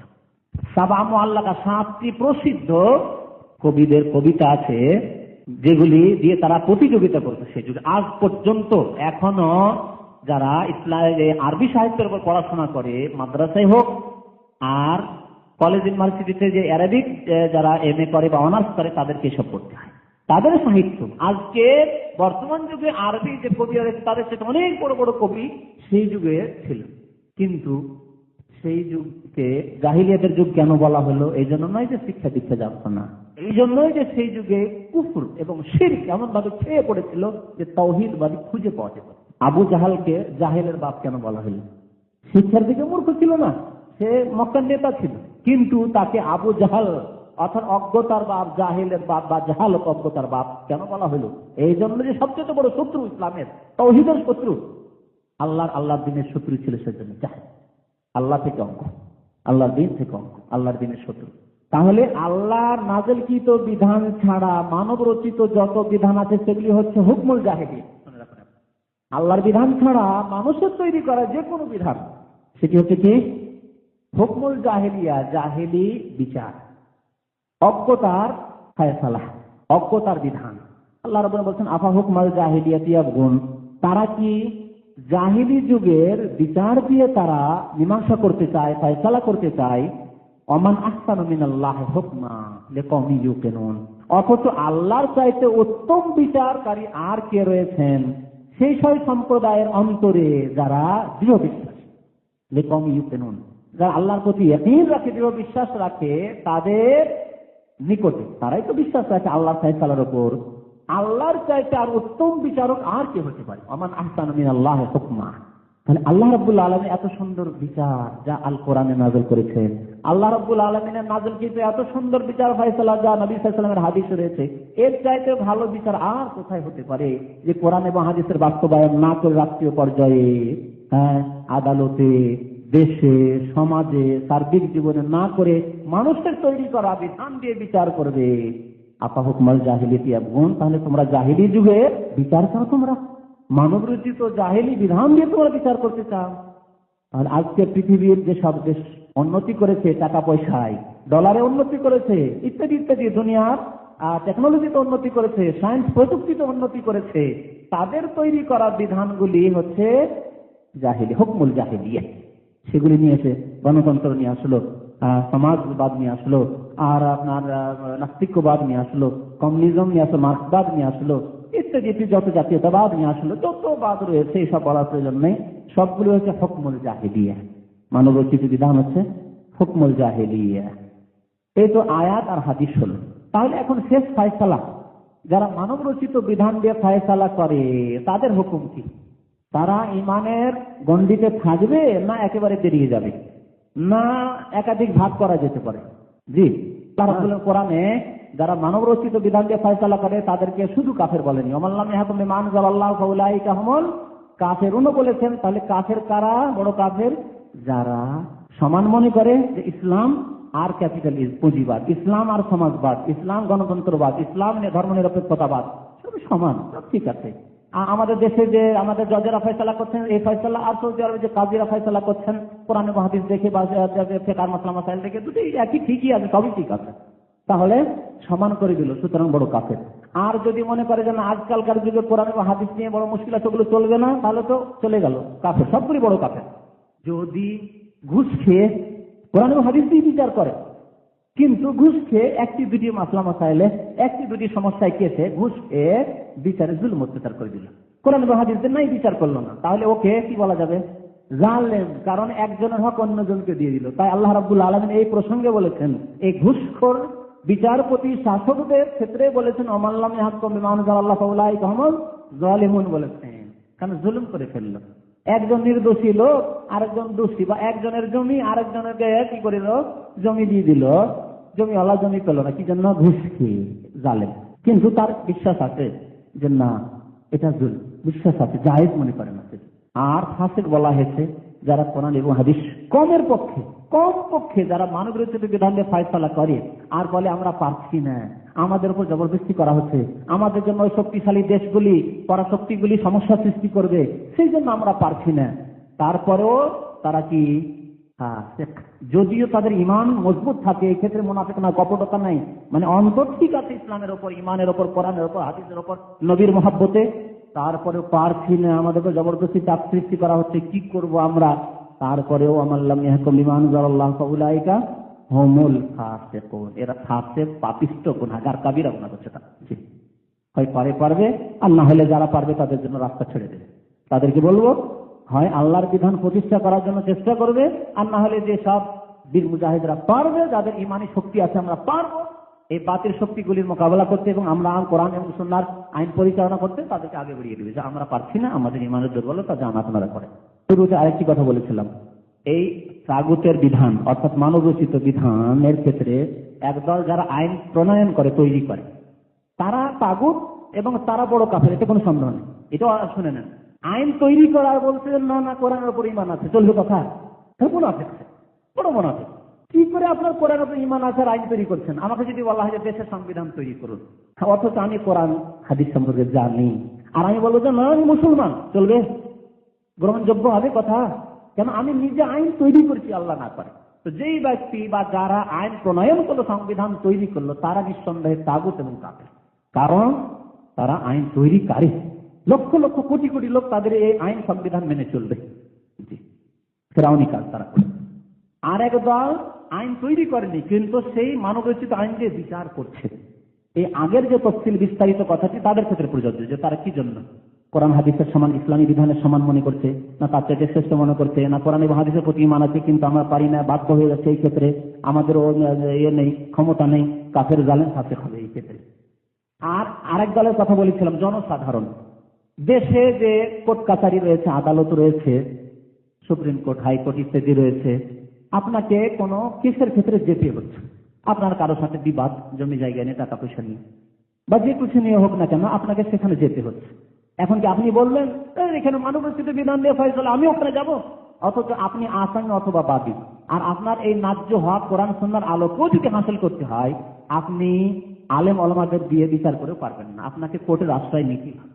যেখান থেকে মানবরচিত বিধান দিয়ে ফয়সালা হচ্ছে সেই কোর্টে যাবেন না।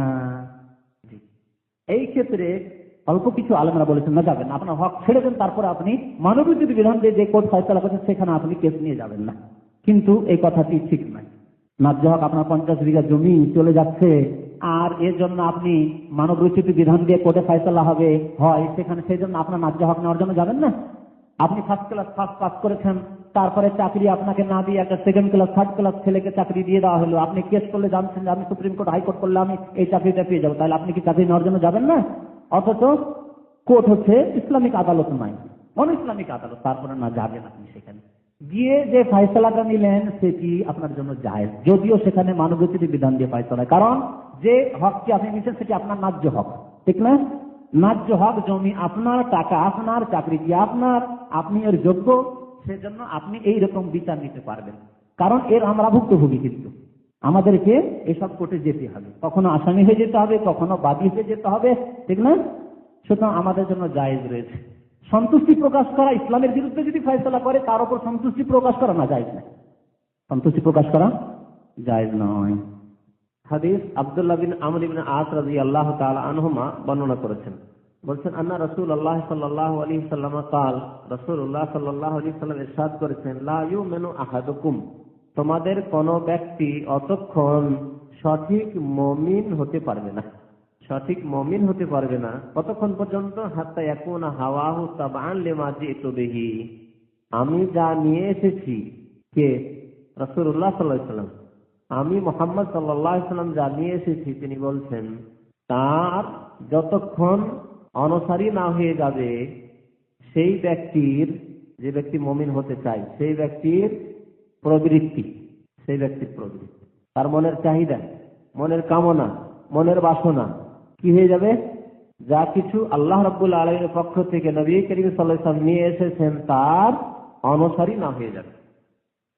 হাত্তা ইয়াকুনা হাওয়াহু, তার প্রবৃত্তি যতক্ষণ পর্যন্ত না হয়ে যাবে কি তাবাআন, অনুসারী, লিমা জিতু বিহি, ওই বিধানের যে বিধান আমি নিয়েছি, আমার আনিত বিধানের যতক্ষণ পর্যন্ত অনুসারী না হয়ে যাবে কোন ব্যক্তি, ততক্ষণ পর্যন্ত সেই ব্যক্তি লা ইউমিন, মুমিন হতে পারবে না। কি বোঝা গেল এই হাদিস দ্বারা? যে আল্লাহ রাব্বুল আলামিনের পক্ষ থেকে যে বিধান এসেছে তা কার উপর নাযিল হয়েছে? রাসূলুল্লাহ সাল্লাল্লাহু আলাইহি ওয়াসাল্লামের উপর, শেষ বিধান, যেই বিধানের পর আর কোন নতুন বিধান আসবে না, যেই নবী রাসূলের পর আর কোন নবী রাসূল আসবে না, তার উপর নাযিল হয়েছে যেই বিধান, আল কোরআনের বিধান, আসমানি বিধান, লৌহে মাহফুজ থেকে নাযিল হয়েছে, সেই বিধান আল্লাহ নাযিল করেছেন তার প্রিয় রাসূল সাল্লাল্লাহু আলাইহি ওয়াসাল্লামের উপর, খাতাবুন নবীন সাইয়্যিদুল মুরসালিনের উপর, শেষ নবী সাল্লাল্লাহু আলাইহি ওয়াসাল্লামের উপর। সেই আনিত বিধানের অনুসারী যতক্ষণ না হয়ে যায় মানুষের মনের চাহিদা, কামনা, বাসনা, প্রবৃত্তি, ততক্ষণ পর্যন্ত মুমিন মুসলিম হতে পারবে না। সে ব্যক্তি সমস্যার ক্ষেত্রে হোক, পারিবারিক সমস্যার ক্ষেত্রে হোক, সামাজিক সমস্যার ক্ষেত্রে হোক, আর অর্থনীতির ক্ষেত্রেই হোক, আর রাষ্ট্রনীতির ক্ষেত্রে হোক, সমস্ত ক্ষেত্রে যতক্ষণ পর্যন্ত রাসূলুল্লাহ সাল্লাল্লাহু আলাইহি ওয়াসাল্লামের আনিত বিধানের অনুসারী মানুষের মনের কামনা বাসনা না হবে, মানুষের মন অনুসরণ করবে তাকে রাসূলুল্লাহ সাল্লাল্লাহু আলাইহি ওয়াসাল্লামের আনিত বিধান, ইত্তাবিউ মা উনজিলা ইলাইকুম মির রাব্বিকুম, সূরা আরাফ মহান আল্লাহ ইরশাদ করেছেন, যা তোমাদের জন্য নাযিল করা হয়েছে তোমাদের রবের পক্ষ থেকে, রবের পক্ষ থেকে নাযিল করা হয়েছে, যিনি সৃষ্টিকর্তা, যিনি পালনকর্তা, যিনি প্রতিপালক, তার পক্ষ থেকে নাযিল করা হয়েছে, সেই বিধানের কি করো? অনুসরণ করো। ওয়ালা তাত্তাবিউ মিন দুনিহি আউলিয়া, সেই বিধান ছাড়া অন্য কোন পৃষ্ঠপোষক, অন্য কোন অভিভাবক, অন্য কোন বিধান রচনাকারীর অনুসরণ করিও না। তাহলে আল্লাহর নাযিলকৃত বিধান, রাসূলের আনিত বিধান ছাড়া অন্য কোন মানব রচিত বিধান, মানুষের তৈরি করা আইন কানুনের যারা অনুসরণ করলো তারা মুমিন হতে পারবে না। লা ইউমিনু আহাদুকুম, নবী করিম সাল্লাল্লাহু আলাইহি ওয়াসাল্লামের হাদিস। এই হাদিসটি রয়েছে ইবনে আবি আসিমের একটি হাদিসের কিতাব রয়েছে আস-সুন্নাহ, কিতাবের নাম হচ্ছে কিতাবুস সুন্নাহ, ইমাম ইবনে আবি আসিমের সেই কিতাব রয়েছে। ইমাম নবী রহমতুল্লাহ আলাইহি সেই কিতাবটি তার একটি, সেই হাদিসটি তার একটি কিতাব রয়েছে আল হুজ্জা নামক কিতাব, সেই আল হুজ্জা কিতাবে উল্লেখ করেছেন। কারণ নবী ইমাম নবী রহমতুল্লাহ আলাইহি বলছেন হাদিসুল সহিহ, এই হাদিসটি হচ্ছে সহিহ হাদিস। রবিনাহু ফি কিতাবিল হুজ্জা বিইসনাদিন সহিহ, এই হাদিসটি বর্ণনা করা হয়েছে কিতাবুল হুজ্জাতে সহিহ সূত্রে, বিশুদ্ধ সনদে। ইমাম নববীর একটি কিতাব রয়েছে, ছোট্ট কিতাব, 40 হাদিস, আল আরবাঈন আন-নববী, আরবিতে বলা হয় কিতাবটির নাম হচ্ছে আল আরবাঈন আন-নববিয়া, অর্থাৎ ইমাম নববীর সংকলিত 40 হাদিস। এই 40 হাদিসে এই হাদিসটি রয়েছে, আর এই হাদিসের পরে এই মন্তব্যটিও রয়েছে ইমাম নববী রহমতুল্লাহ আলাইহি যে হাদিসটি সহিহ। আর 40 হাদিস অনেক ভাইদের কাছে আছে, তাতে এই হাদিসটি পাবেন। এই হাদিস দ্বারা স্পষ্ট হলো যে মুমিন হওয়ার জন্য আল্লাহর নাযিলকৃত বিধান, যে বিধান রাসূলুল্লাহ সাল্লাল্লাহু আলাইহি ওয়াসাল্লাম নিয়ে এসেছেন, আর যে বিধান এসেছে ওহী ভিত্তিক, খেয়াল খুশি আসেনি, বরং ওহী ভিত্তিক, ওহীর মাধ্যমে নাযিল হয়েছে।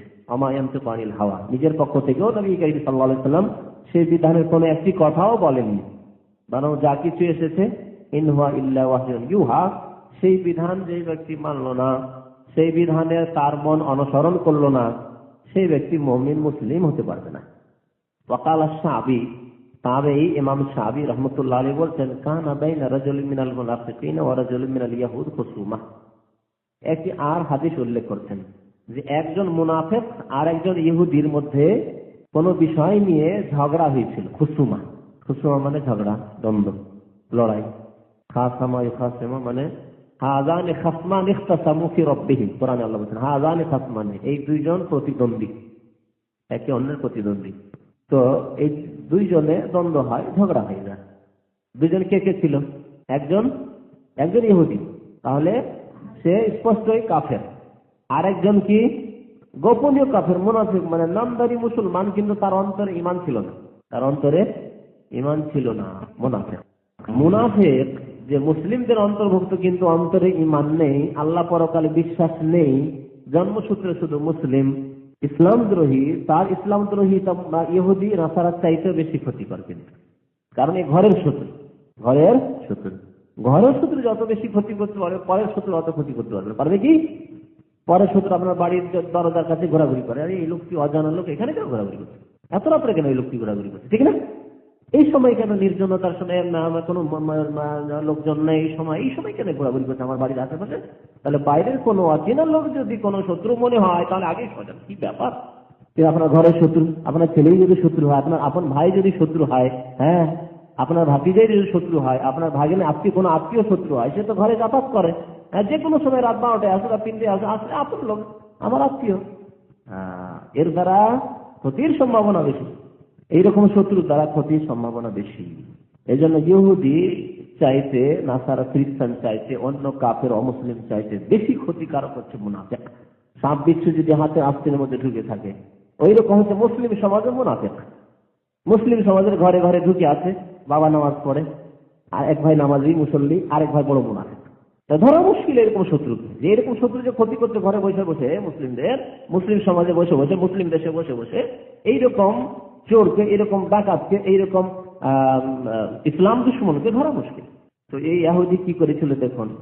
এই জন্য মুনাফিকের শাস্তি, আবার মুনাফিক 2 প্রকার মনে রাখবেন, হ্যাঁ, 2-4টি মুনাফিকের লক্ষণ পেলেই যে মুনাফিক আর তাকে বড় শাস্তি ইহুদি নাসারা চাইতে খারাপ করে দেবেন তা নয়। মুনাফিক কত প্রকার বললাম? 2 প্রকার। মুনাফিক ফিল ইতিকাদ, বিশ্বাসগত মুনাফিক, বিশ্বাসেই কপটতা আছে, আল্লাহ বিশ্বাস নেই, পরকালে বিশ্বাস নেই, জান্নাত জাহান্নামে বিশ্বাস নেই, নামাজে বিশ্বাস নেই, কোরআনে বিশ্বাস নেই, ইসলামী বিধিবিধানে বিশ্বাসী নয়, অন্তরে কিন্তু লুকায়িত, প্রকাশ করে না। ইহুদি নাসারা কাদবাদা ছিল বা দাওমিনা ফান, তারা প্রকাশ করে ফেলেছে যে তারা কোরআন মানে না, পরকাল মানে না, তারা রাসূল মানে না, মুহাম্মদ মানে না, কাবা মানে না, কিবলা মানে না, ঠিক না? তো প্রকাশ করে ফেলেছে। কিন্তু মুনাফিক যে অন্তরের মুনাফিক, সে কিবলা মানে না এই কথা প্রকাশ করে না, নামাজ রোজা হজ যাকাত মানে না এই কথা প্রকাশ করে না, গোপনে রেখেছে, ভিতরে ঢোকা আছে না। এই মুনাফিক ফিল ইতিকাদ, আকীদার মুনাফিক, বিশ্বাসগত মুনাফিক, কপট। আর আরেকটা হচ্ছে মুনাফিক ফিল আমাল, কর্মগত মুনাফিক। অন্তরে কপটতা নেই, অন্তরে বিশ্বাস আছে আল্লাহর প্রতি, রসুলের প্রতি, কিবলার প্রতি, কাবার প্রতি, কোরআনের প্রতি, সবকিছুর প্রতি বিশ্বাস আছে তার, কিন্তু আমলে কাজে কর্মে মুনাফিকদের বেশ কিছু যে লক্ষণগুলি আছে, যারা বড় মুনাফিক, অন্তরের মুনাফিক, তাদের যে লক্ষণগুলি আছে সেই লক্ষণগুলি এই লোকের মধ্যে পাওয়া যাবে যে মুসলমান নামাজ রোজা সব কিছু বিশ্বাস করে বা নামাজও পড়ে, কিন্তু কিছু চরিত্র রয়েছে যে চরিত্রগুলি কার চরিত্র? মুনাফিকের চরিত্র।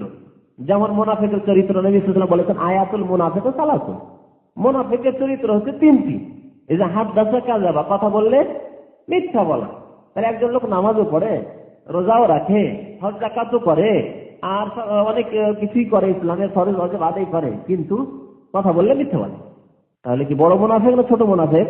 ছোট মুনাফিক। মানে মুনাফিকের বহুগুণ। যে অন্তরের মুনাফিক, সে অন্তর থেকে মিথ্যা বলেছে, বলে লা ইলাহা ইল্লাল্লাহ মুহাম্মাদুর রাসূলুল্লাহ, আমি মুসলমান, কিন্তু আসলে মুসলমান নয়। ওই গুণটি এর মধ্যে চলে এসেছে, তাই না?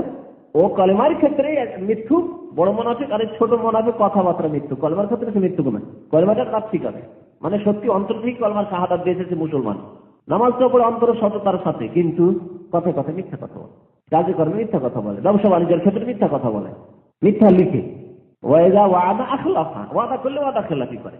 মুনাফিক ওয়াদা করে যখন বলেছে আশহাদু আল্লা ইলাহা ইল্লাল্লাহ, সাক্ষ্য দান করছি যে আল্লাহ ছাড়া কেউ মাবুদ নেই, যে বড় মুনাফিক, অন্তরের মুনাফিক, সেখানে কিন্তু ওয়াদা খেলাফি করেছে। এখানে সাক্ষ্য প্রদান করলো, আর ভিতরে মুনাফিক আছে, তার মানে সে এই সাক্ষ্য আসলে দেয়নি, ঠিক না? ওই গুণটি ছোট ক্ষুদ্র আকারে হইলেও কাবিরা গুনাহ। কি করলো? ওয়াদা করে ওয়াদা খেলাফি করে, কাবিরা গুনাহ করে, কিন্তু ইসলাম থেকে বেরিয়ে যায়, মুসলমান ফাসেক। এই মুনাফিক হচ্ছে ফাসেক মুনাফিক। আর যে অন্তরের মুনাফিক সে হচ্ছে কাফের মুনাফিক। আর কি গুণ বলা হয়েছে? ওয়াইদা উতুমিনা খানা, আমানত দিলে খেয়ানত করে, আমানত দিলে খেয়ানত করে। দেশে যাচ্ছিল কোন মুসলিম, তাকে বলেন ভাই তুমি তো দেশে যাচ্ছ, আমার এলাকারই লোক, যাও আমার একটা আমানত নিয়ে যাও, আমার ছেলে মেয়েদের জন্য কিছু কাপড় চোপড় নিয়ে যাও, দিয়ে দিল, বা কোনো কিছু দিলেন, দেয় কিছু দেন, যাও আমার বাড়ি একটু পৌঁছে দিও ভালো করে। নিয়ে যাওয়ার পরে তার মাল সামান তো গেল, কিন্তু আপনার মাল সামান এয়ারপোর্টে হারিয়ে গেল, বুঝতে পারলেন? ভাই আপনাকে দিতে পারি না, হারিয়ে গেল। আমানত খেয়ানত, তাকে আমানতার বিশ্বস্ত মনে করে দিলেন যে আমার বাড়ি পৌঁছে দেবে, খেয়ানত করে। এটি মুনাফিকের লক্ষণ, কিন্তু ছোট মুনাফিক, ইসলাম থেকে খারিজ হয়নি এই খেয়ানত করে, আপনার মাল সামানটা হারিয়ে দিয়ে, অবহেলা করে, যেখানে সেখানে ফেলে দিয়ে, উঠালো না, ইত্যাদি ইত্যাদি। কাবিরা গুনাহ তো করলো, কিন্তু ইসলাম থেকে বেরিয়ে গেল না। পক্ষান্তরে যে বড় এতেকাদের বিশ্বাসের মুনাফিক, সে হচ্ছে কাফের, অমুসলিম, সে মুসলমান না, যদিও সে মুসলিম সমাজে লুকিয়ে আছে। এই সাপ বিচ্ছু মুসলিমদের আস্তিনে আস্তিনে লুকিয়ে আছে, ঘরে ঘরে ঢুকে আছে। ওই বড় মুনাফিক সম্পর্কে আল্লাহ রাব্বুল আলামিন বলেছেন ইন্নাল মুনাফিকিনা ফি দারকিল আসফালি মিনান নার ওয়া লান তাজিদা লাহুম নাসীরা, নিশ্চয়ই মুনাফিক জাহান্নামের সর্বনিম্ন স্তরে অবস্থান করবে, জাহান্নামের সবচেয়ে নিচে স্থানে অবস্থান করবে। ইহুদি, নাসারা, কাফের, মুশরিক, যত মুশরিক পত্তলিক আছে সবার নিচে বসবাস করবে জাহান্নামে কে? মুনাফিক, যে অন্তরের মুনাফিক। আর যারা আমলের মুনাফিক, তাদের মুনাফিক যদি খুব বেশি হয়ে যায়, তখন তাদেরকেও জাহান্নামে যেতে হবে, যদিও চিরকালের জন্য না, বহুকালের জন্য যেতে হবে অবশ্যই, কিছু কালের জন্য যেতে হবে অবশ্যই, যদি আল্লাহ না মাফ করেন তাদের এই সব কাবিরা। তাহলে মুনাফিক দুই প্রকার সম্পূর্ণ, একটি দুটি গুণ কারোর মধ্যে মুনাফিকে যদি পাওয়া যায়, ওয়াদাখিলাফি পাওয়া যায়, বিশ্বাসঘাতকতা পাওয়া যায়, ইত্যাদি ইত্যাদি, মিথ্যা কথা বলে, তাহলে মুনাফিক বলে আখ্যায়িত করা ঠিক না। যেই মন মানসিকতা অনেক মুসলিমদের আছে, আর একটু দোষ পেলে তুমি মুনাফিক, খবরদার না, এরকম গালি দেবেন না। এগুলো হচ্ছে ধর্মীয় হুকুম, ধর্মীয় হুকুম দ্বারা। এমনি তো গালি দেওয়া হচ্ছে বাবুল মুসলিমের প্রশিক্ষণ, সে মুসলমান কিনা, এখন বলেছে মুসলমান, ফাসেক হলেও সে কি মুসলমান। আর মুসলমানকে গালি দেওয়া হচ্ছে ফাসেকি কাজ, তাহলে সে মুনাফিক হওয়ার কারণে, আমলগত মুনাফিক হওয়ার কারণে ফাসেক, আর আপনি তাকে মুনাফিক বলার কারণে আপনিও ফাসেক বললেন। সে বাবুল মুসলিমে ফুসুকুন, মুসলমানকে গালিগালাজ করা ফাসেকি কাজ, ওয়া কিতালুহু কুফরুন, আর মুসলমানদের বিরুদ্ধে অস্ত্র ধারণ করে খুন করা মুসলমানকে হচ্ছে কুফরি, নবী করিম সাল্লাল্লাহু আলাইহি ওয়াসাল্লামের ফরমান। তো এই মুনাফিক তাহলে বুঝতে হবে এই মুনাফিক কোন মুনাফিক ছিল? অন্তরের মুনাফিক, বড় মুনাফিক। এই মুনাফিক আর এক ইহুদি, দুইজনে ঝগড়া হয়।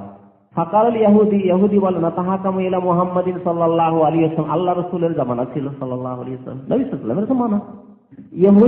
ইহুদি কিন্তু জানে যে আমরা যদিও ঈমান নিয়ে আসিনি, মুসলমান হইনি, কিন্তু মুহাম্মদ সাল্লাল্লাহু আলাইহি ওয়াসাল্লাম চাইতে সাধু মানুষ, ভালো মানুষ আর দুনিয়াতে নেই। নাই বিচারক, আল্লাহকে ভয় করেন তিনি, কারণ কোরআনে আল্লাহ বলেছেন ইহুদিদের কথা, বদমাইশদের কথা বলেছেন, ইয়ারিফুনাহু কামা ইয়ারিফুনা আবনাহু আল্লাযীনা আতাইনাহুমুল কিতাবা ইয়ারিফুনাহু কামা ইয়ারিফুনা আবনাহু, যাদেরকে আমি কিতাব দান করেছি, তাওরাত দান করেছি, তারা আমার প্রিয় নবী মুহাম্মদ সাল্লাল্লাহু আলাইহি ওয়াসাল্লামকে ওইভাবেই চেনে যেমন তারা তাদের সন্তান সন্ততিকে চেনে। তাহলে ভালো করেই জানতো যে মুহাম্মদ সাল্লাল্লাহু আলাইহি ওয়াসাল্লাম শেষ নবী, কিন্তু হিংসা করে তারা ঈমান নিয়ে আসে। আমাদের বংশে কেন আসলো না? ইসরায়েল গোত্রে কেন আসলো না? ইসমাইল গোত্রে কেন আসলো? মক্কায় কেন আসলো? আমাদের এলাকায় কেন আসলো? জাতীয়তা, হিংসা, বিদ্বেষ। অথচ তারা জানতো যে শেষ নবী আগমন করে গেছেন। তো ইহুদি ভাবছে যে নিজের আমার এই কেসে মুহাম্মদ সাল্লাল্লাহু আলাইহি ওয়াসাল্লামের কাছে যদি বিচার নিয়ে যায় তাহলে আমি ঠিক যাব। ইহুদি ভালো করে জানছে এইরকম মুমিন হইতে হবে। সাহাবায়ে কেরাম, তাবেঈন যারা ইসলাম প্রচার করার জন্য ভারত উপমহাদেশে পৌঁছেছেন, চিটাগাঙে পৌঁছেছেন, কেরালা মালাবারে পৌঁছেছেন, আপনার যতগুলি এলাকা হচ্ছে সামুদ্রিক এলাকা, সেসব এলাকা পৌঁছেছেন, ভিতরে গিয়েছেন, তারা তাদের আচার আচরণে প্রমাণ করে দিয়েছেন হিন্দুদের কাছে, অমুসলিমদের কাছে প্রমাণ করে দিয়েছেন। মুসলিমরা যখন ইসলাম প্রচারের জন্য গিয়েছেন, ব্যবসার সাথে সাথে ইসলাম প্রচার করেছেন, আখলাক চরিত্র দিয়ে, শুধু কথা দিয়ে নয়। দেখুন, মুসলমান হয়ে যাও, মুসলমান হয়ে যাও। একজন অমুসলিমকে পেলে পেট্রোল পাম্পে, হ্যাঁ তুমি কি হিন্দু, ইহুদি, খ্রিস্টান, কলমা পড়ে নাও।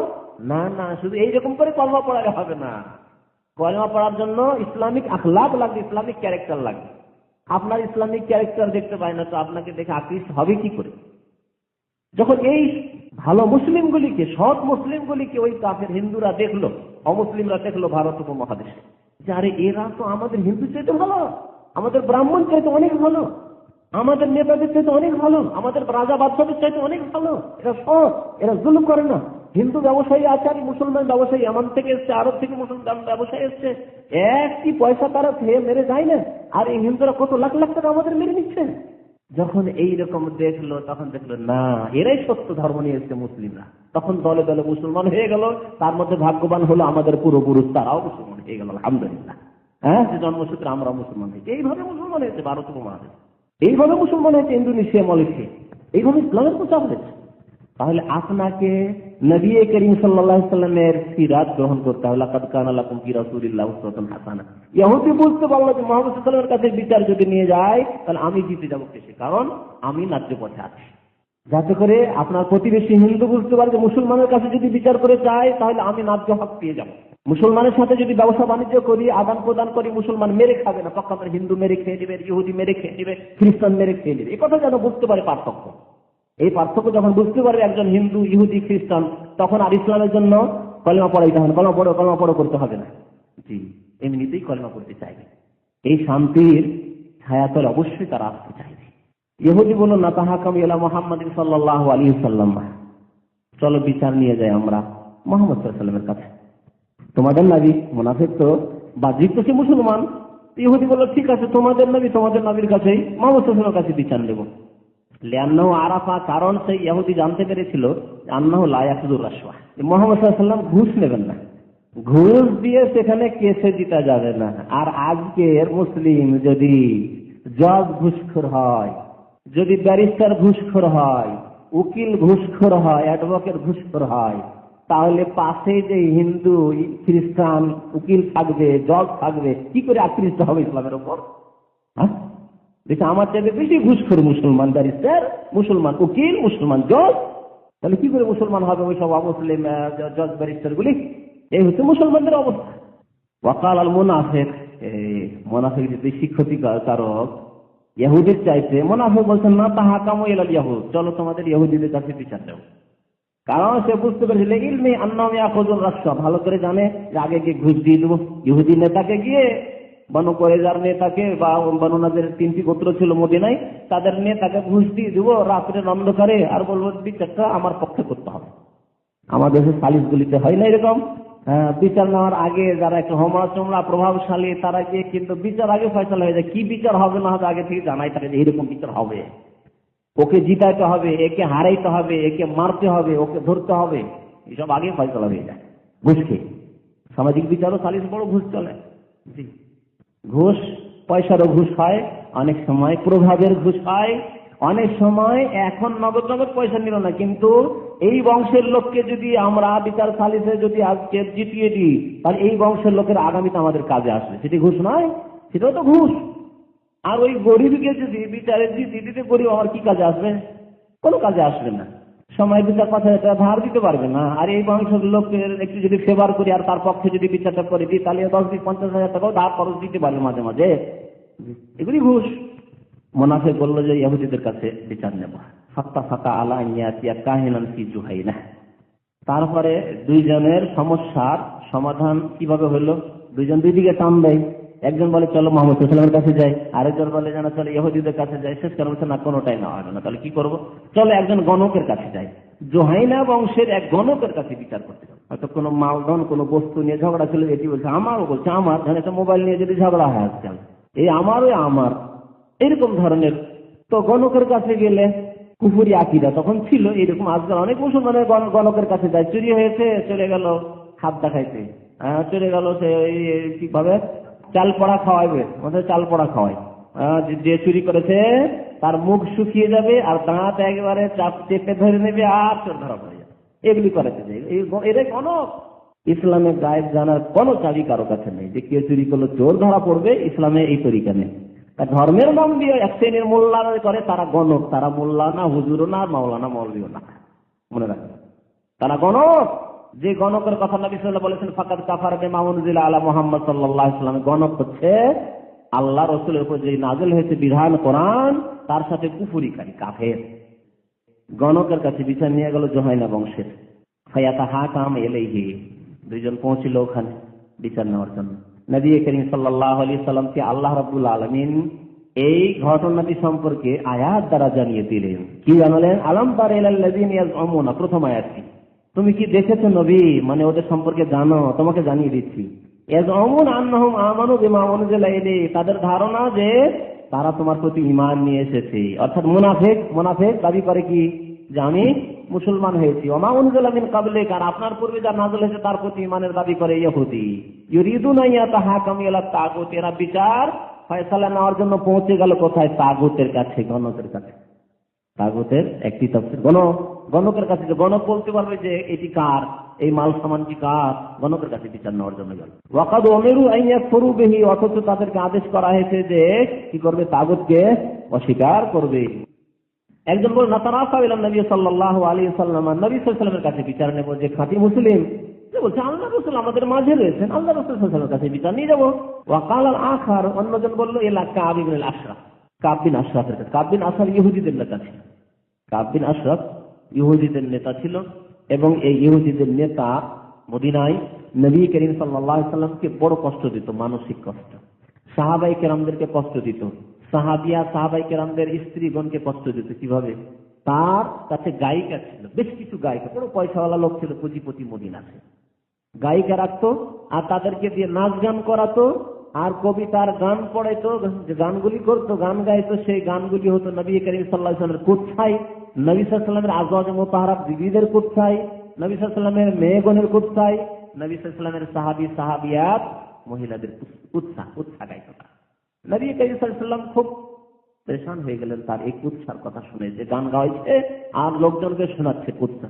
কারণ মানুষকে এমনি গাল দিলে যে কষ্ট হয়, তার চাইতে বেশি যদি গানের ফলে যদি কুৎসা গাওয়া যায় তাতে বেশি কষ্ট হয়। বুঝেন না এটা? বুঝেন না? জি। এতে এমন এক সাহিত্য আছে গানে বা কবিতায়, যে কবিতার ছলে আর গানের ছলে যদি কাউকে কষ্ট দেওয়া হয়, ওতে বেশি কষ্ট হয়। নবী করিম সাল্লাল্লাহু আলাইহি ওয়াসাল্লাম একবার বললেন উহজু কুরাইশ। হাসান বিন সাবিত রাদিয়াল্লাহু তাআলা মুসলিম কবি, ইসলামিক কবি ছিলেন। তার জন্য নবী সাল্লাল্লাহু আলাইহি ওয়াসাল্লাম মাঝে মাঝে মেম্বার রেখে দিতেন, মসজিদে নববীতে মেম্বার রেখে দিতেন, আর বলতেন মেম্বারে চাপো আর তুমি কাব্য রচনা করো, কবিতা বলো।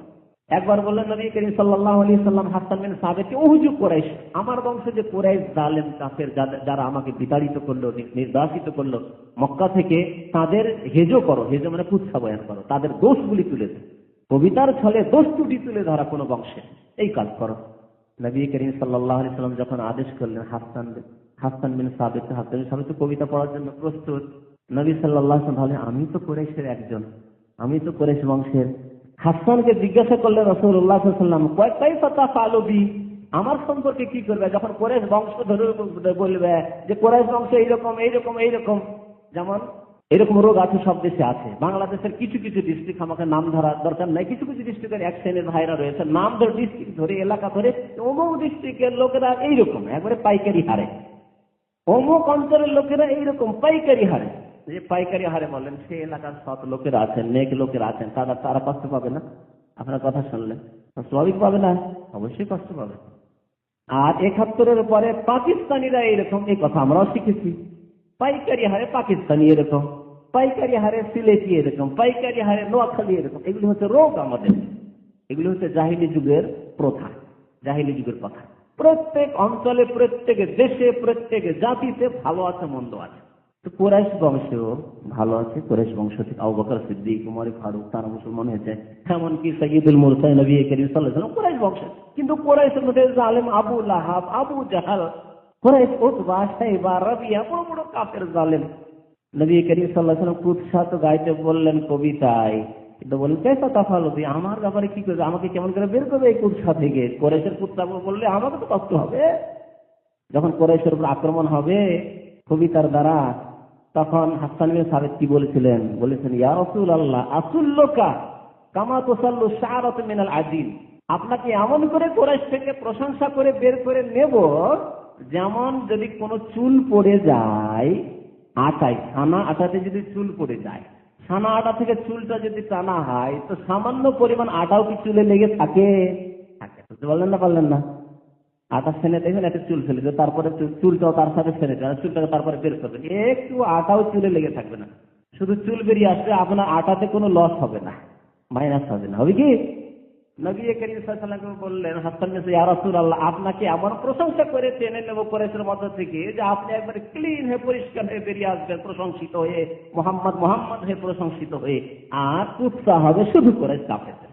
এই কাব বিন আশরাফ যখন খুব এইরকম মানসিক পীড়া আর কষ্ট দেওয়া শুরু করলো, নবী করিম সাল্লাল্লাহু আলাইহি ওয়াসাল্লাম একদিন রাতে বললেন, মাল্লে কাব বিন আশরাফ, কে আছে আমার সাহাবীদের মধ্যে যে কাব বিন আশরাফকে আজকেই শেষ করে আসতে পারে? কে আছে এরকম মারদে মুজাহিদ? মাল্লে কাব বিন আশরাফ। মুহাম্মদ বিন মাসলামা দাঁড়ালেন, আরেকজন সাহাবী, ইয়া রাসূলুল্লাহ আনা ইয়া রাসূলুল্লাহ, আমি আজকে রাতে সময় দেব, আজকে শেষ করে আসছি। বড় নেতা আবার কেল্লার মধ্যে বাস করে, কেল্লা বুঝেন তো না, দুর্গের মধ্যে বাস করে, দুর্গের মধ্যে ঢুকিয়ে তাকে মেরে আসতে হবে। ফজরের আজানের পূর্বেই সাহাবী নবী করিম সাল্লাল্লাহু আলাইহি ওয়াসাল্লাম মসজিদ নববীতে এসে হাজির। ইয়া রাসূলুল্লাহ, খুশখবরি, সুসংবাদ যে কাব বিন আশরাফকে হত্যা করে চলে এসেছি, আলহামদুলিল্লাহ। এইরকম ছিল ঈমান সাহাবায়ে কেরামদের। ইসলাম মুসলিমদের কষ্ট দেবে, ইসলামের শত্রু রাসূলুল্লাহ সাল্লাল্লাহু আলাইহি ওয়াসাল্লামকে কষ্ট দেবে, মুসলিম মহিলাদের, নারীদের নির্যাতন করবে, কষ্ট দেবে, আর সে বুক ফুলিয়ে ঘুরে বেড়াবে এই পৃথিবীতে না। মাল্লে কাব বিন আশরাফ আছে কে কাব বিন আশরাফকে হত্যা করার জন্য মারদে মুজাহিদ? এই কাব বিন আশরাফ নেতার কাছে বিচার নেবে। আরেকজন বলল, সুম্মা তারাফা ইলা উমর, যাই হোক নিষ্পত্তি হলো না। মুনাফিক বলছিল যে কাব বিন আশরাফের কাছে, ইহুদির কাছে যাব, শেষ পর্যন্ত সুম্মা তারাফা ইলা উমর, উমর রাদিয়াল্লাহু তাআলা আনহুর কাছে বিচার নিয়ে গেল। এই মুনাফিক ভাবলো যে রাসূলুল্লাহ সাল্লাল্লাহু আলাইহি ওয়াসাল্লামের কাছে যদি বিচার নিয়ে যায়, তিনি রাহমাতুল লিল আলামিন, আর তার কাছে তো ওহী আছে, ব্যাপারটা তো বুঝে নেবেন, আর তার বিচার তো সঠিক হবে, তো আমি তো জিততে পারবো না। মুনাফিক ওমরের কাছে যায়। ওমরের কাছে কেন হতে যাবে? ভাবছে যে ওমরের তার কাছে ওহী তো আছে না, আর আমি এমন ভাবে বাকপটু হয়ে বলবো কথাবার্তা যে ওমর রাদিয়াল্লাহু তাআলা রাগী মানুষ, তিনি তখন আমার কথা বিশ্বাস করে নিয়ে ফেসলা করে দেবেন, জিতে যাবো, এই আশা নিয়ে ওমর রাদিয়াল্লাহু তাআলা ফাযাকারা লাহু আহাদুহুম আল কিসসা, তাদের একজন ঘটনাটি বর্ণনা করল। ঘটনাটি বর্ণনা করতে গিয়ে বলল যে দেখেন, বরং আরেকটি বর্ণনা রয়েছে যে রাসূলুল্লাহ সাল্লাল্লাহু আলাইহি ওয়াসাল্লাম এই ক্ষেত্রে তাদের সমস্যার সমাধান একটি দিয়ে দিয়েছিলেন, কিন্তু মনোপুত হয়নি, তাতে খুশি হয়নি সেই মুনাফিক। ঠিক আছে, আল্লাহ রাসূলের কাছে তো এরকম বিচার হলো, তবে এক কাজ করা যাক, একটু উমারকেও দেখে নি, আপিল করি। সুপ্রিম কোর্টে ফিরে এসে হাইকোর্টে যাবে, বুঝতে পারছেন না? সুপ্রিম কোর্টে ফিরে এসে হাইকোর্টে যাবে বিচার। আপিল করা তো বুঝেন না, আমাদের আপিল হয় না কেসের, ওপর আপিল হয়, এর নিচে আপিল করার জন্য আসছে ওমর রাদিয়াল্লাহু তাআলা আনহুর কাছে। ফাযাকারা লাহু আহাদুহুম আল কিসসা, ঘটনা কিন্তু সেই মুসলমান শুনে দিল যে দেখুন ওমর, বিচার কিন্তু রাসূলুল্লাহ সাল্লাল্লাহু আলাইহি ওয়াসাল্লাম করেছেন, কিন্তু তার মনোভূত হয়নি। তাই বললো যে যাই একটু উমারের কাছে যাই, আর আপনার বিচারটা একটু দেখে নি, তাই আপনার কাছে এই বিচার নেওয়ার জন্য এসেছে। ফাকাল লিল্লাযী লাম ইয়ারদা বিরাসূলিল্লাহি সাল্লাল্লাহু আলাইহি ওয়াসাল্লাম, ওই ব্যক্তিকে জিজ্ঞাসা করলেন ওমর রাদিয়াল্লাহু তাআলা আনহু, যেই ব্যক্তি রাসূলুল্লাহ সাল্লাল্লাহু আলাইহি ওয়াসাল্লামের বিচারের উপর সন্তুষ্ট হয়, মন খুশি হয়নি, যাই উমারের কাছে যাই বলে চলে এসেছে। তাকে জিজ্ঞাসা করলেন, কি আকাযালিকা, ঘটনা কি সত্যি যে তোমরা আল্লাহ রাসূলের কাছে বিচার নিয়েছো, তারপরে আমার কাছে বিচার নেওয়ার জন্য এসেছো? ঘটনা কি সত্যি? সে বলল, কালার নাম, হ্যাঁ। ভালোই কথা তাহলে তো, হ্যাঁ, আমাকে বড়ই মনে করছো ভালো। যদি শয়তান ঢুকে থাকতো, শয়তান যদি উমর রাদিয়াল্লাহু তাআলা আনহুকে দেখে না পালাইতো, তাহলে তো খুশি, আহাল্লাদে আজখানা বলে না, হ্যাঁ, খুশি। আরে মোহাম্মদ সাল্লাল্লাহু আলাইহি ওয়াসাল্লামের কাছে বিচার তাদের পছন্দ হয় না, আমাকে কত বড় বিচারপতি মদিনার মনে করে আমার কাছে বিচার নেওয়ার জন্য এসেছে। আজকাল যারা তাগুতি বিধানের অনুসরণ করে তারা ওই রকমই। আরে অমুক পার্টিতে তার হইলো না, আমাদের দলে চলে এসছে, দেখো ওই দল থেকে জিতলো এমপি হলো, আর আমাদের দলে ঢুকে পড়েছে, কত খুশি। যতই বাতিলে থাক না কেন, এক দল থেকে আরেক দলে, এক বাতিল থেকে আরেক বাতিলে, এক গর্ত থেকে আরেক গর্তে যখন আছাড় খেয়েছে পড়লো, তো কত খুশি, আমাদের দল বেড়ে গেছে। কারণ এদেরকে শয়তান গ্রাস করে দিয়েছে। আর উমর রাদিয়াল্লাহু তাআলা আনহু, নবী করিম সাল্লাল্লাহু আলাইহি ওয়াসাল্লাম বলেছেন যে উমর রাদিয়াল্লাহু তাআলা আনহু দেখে শয়তান এত ভয় করে, যদি জানতে পারে শয়তান যে উমর কোন গলি দিয়ে আসছেন, তাহলে শয়তান আরেক গলি দিয়ে পালায়, অন্য গলি দিয়ে পালায়। দেখেন উমর রাদিয়াল্লাহু তাআলা আনহু বলে, ঠিক আছে থামো। বাড়িতে ঢুকে তরবারি নিয়ে আসলে ফাদারাবাহু বিসাইফি ফাকাতালাহু, তরবারি দিয়ে এমন আঘাত করলেন, ফাকাতার সাথে সাথে দ্বিখণ্ডিত করে হত্যা করে দিলেন উমর রাদিয়াল্লাহু তাআলা। আর বললেন, এখানে নেই হাদিসে, হাযা কাযাউ মান লাম ইয়ারদা বিকাযাই রাসূলিল্লাহ সাল্লাল্লাহু আলাইহি ওয়াসাল্লাম, এই ফয়সালা হচ্ছে ওই ব্যক্তির ফয়সালা, এই বিচার হচ্ছে এই যে খুন করলাম, হত্যা করলাম, এটি হচ্ছে ওই ব্যক্তির ফয়সালা, ওই রকম লোকের বিচার যেই ব্যক্তি রাসূলুল্লাহ সাল্লাল্লাহু আলাইহি ওয়াসাল্লামের বিচারের উপর রাজি হতে পারে না, সন্তুষ্ট হতে পারে না। যে আল্লাহ রাসূলের বিচারে রাজি হলো না, সন্তুষ্ট হলো না, তার বিচার হচ্ছে তলোয়ার। এই রিওয়ায়াতটি সম্পর্কে মুহাদ্দিসিনদের দ্বিমত আছে যে এটি ঠিক না ঠিক নয়। যারা বলেছেন ঠিক নয়, তারা বলেছেন সমাজের দিক দিয়ে একটু আপত্তি আছে। তাছাড়া কি করে উমর রাদিয়াল্লাহু তাআলা আনহু দুইজন মুসলিম বিচার নিয়ে আসলেন, হত্যা করে দিলেন কি করে, এইভাবে তারা এটিকে, হাদিসটিকে যঈফ বলতে চেয়েছেন। কিন্তু যারা বলেছেন যে হাদিসটি সহিহ, এবং হাদিসটি সহিহ, যেমন ফাথুল বারীতে হাফিজ ইবনে হাজার রাহমাতুল্লাহ আলাইহি হাদিসটি সনদকে সহিহ বলেছেন। আর এটি তাফসীরের রিওয়ায়াত আব্দুল্লাহ বিন আব্বাস রাদিয়াল্লাহু তাআলা আনহু বর্ণনা করেছেন, দুররে মানসুর তাফসীরে তাবরীতে বর্ণনা করেছেন, মুজাহিদ তাবেঈ বর্ণনা করেছেন এই রিওয়ায়াতটি। তারা বলেছেন যে না, দুইজনই মুসলমান ছিল না, একজন মুসলমান ছিলেন আর আরেকজন মুনাফিক ছিল। মুনাফিককে হত্যা নবী সাল্লাল্লাহু আলাইহি ওয়াসাল্লাম করতেন না, কিন্তু মুনাফিক যদি তার কুফরি প্রকাশ করে দেয়, মুরতাদ হয়ে গেল, তখন আল্লাহ রাসূলের বিচার অমান্য করে অন্যের কাছে বিচার নিয়ে যাওয়া, এটি মুরতাদ হয়ে যাওয়া। আর মুরতাদের শাস্তি ইসলামে কি? হত্যা করা। এই জন্য উমর রাদিয়াল্লাহু তাআলা আনহু হত্যা করেছেন। যদি করে থাকেন তাহলে তার ব্যাখ্যা হচ্ছে এরকম। নবী করিম সাল্লাল্লাহু আলাইহি ওয়াসাল্লাম মুনাফিকদের নেতা আব্দুল্লাহ বিন উবাই, তাকে ইচ্ছা করলে হত্যা করতে পারতেন, হত্যা করেননি। সারা জীবন সে বেঁচে থেকেছে এবং শেষে মারা গেছে। এমনকি জানাজা তো হাজির হয়েছেন। আল্লাহ রাব্বুল আলামিন নিষেধ করলেন দোয়া করতে, যখন তিনি ইস্তিগফার করতে চাইলেন তখন আল্লাহ রাব্বুল আলামিন নিষেধ করলেন। সূরা তাওবায় রয়েছে, ইন তাস্তাগফির লাহুম 70 মাররা ফালা ইয়াগফিরুল্লাহু লাহুম, এই মুনাফিকদের জন্য যদি 70 বার করে তুমি ইস্তিগফার করো, আমার কাছে মার্জনা কামনা করো, আল্লাহ ইবনে উবাইকে মাফ করে দাও, মার্জনা করে দাও, গুনাহ খাতা মাফ করে দাও, লা ইয়াগফিরুল্লাহু লাহুম, কখনো আল্লাহ রাব্বুল আলামিন মার্জনা করবেন না, ক্ষমা করবেন না। তারপরে নবী করিম সাল্লাল্লাহু আলাইহি ওয়াসাল্লাম ইস্তিগফার থেকে বিরত হয়ে গেলেন। তো তাহলে এই লোকটিকে হাদিস সহিহ বর্ণনা করতে পারি, কিন্তু কেন হত্যা করলেন উমর রাদিয়াল্লাহু তাআলা? এই জন্যই যে নবী সাল্লাল্লাহু আলাইহি ওয়াসাল্লামের বিচার অমান্য করার কারণে সেই ব্যক্তি কি হয়েছে? মুরতাদ হয়ে গেছে। আর মুরতাদকে হত্যা করা ফরজ ইসলামী শরীয়তে। আল্লাহ রাব্বুল আলামিন আমাদেরকে যেন নেক আমলের তৌফিক দান করেন। আল্লাহ আমাদেরকে তার নাযিলকৃত বিধান মোতাবেক জীবন যাপনের জন্য তৌফিক দান করেন। আল্লাহ রাব্বুল আলামিন আমাদেরকে মানব রচিত বিধান থেকে বেঁচে থাকার, সতর্ক থাকার এবং অন্য মুসলিম ভাইদেরকে সতর্ক করার জন্য তৌফিক দান করেন। আমিন। সাল্লাল্লাহু আলা নবিয়িনা মুহাম্মদ ওয়া আলা আলিহি ওয়া সাহবিহি।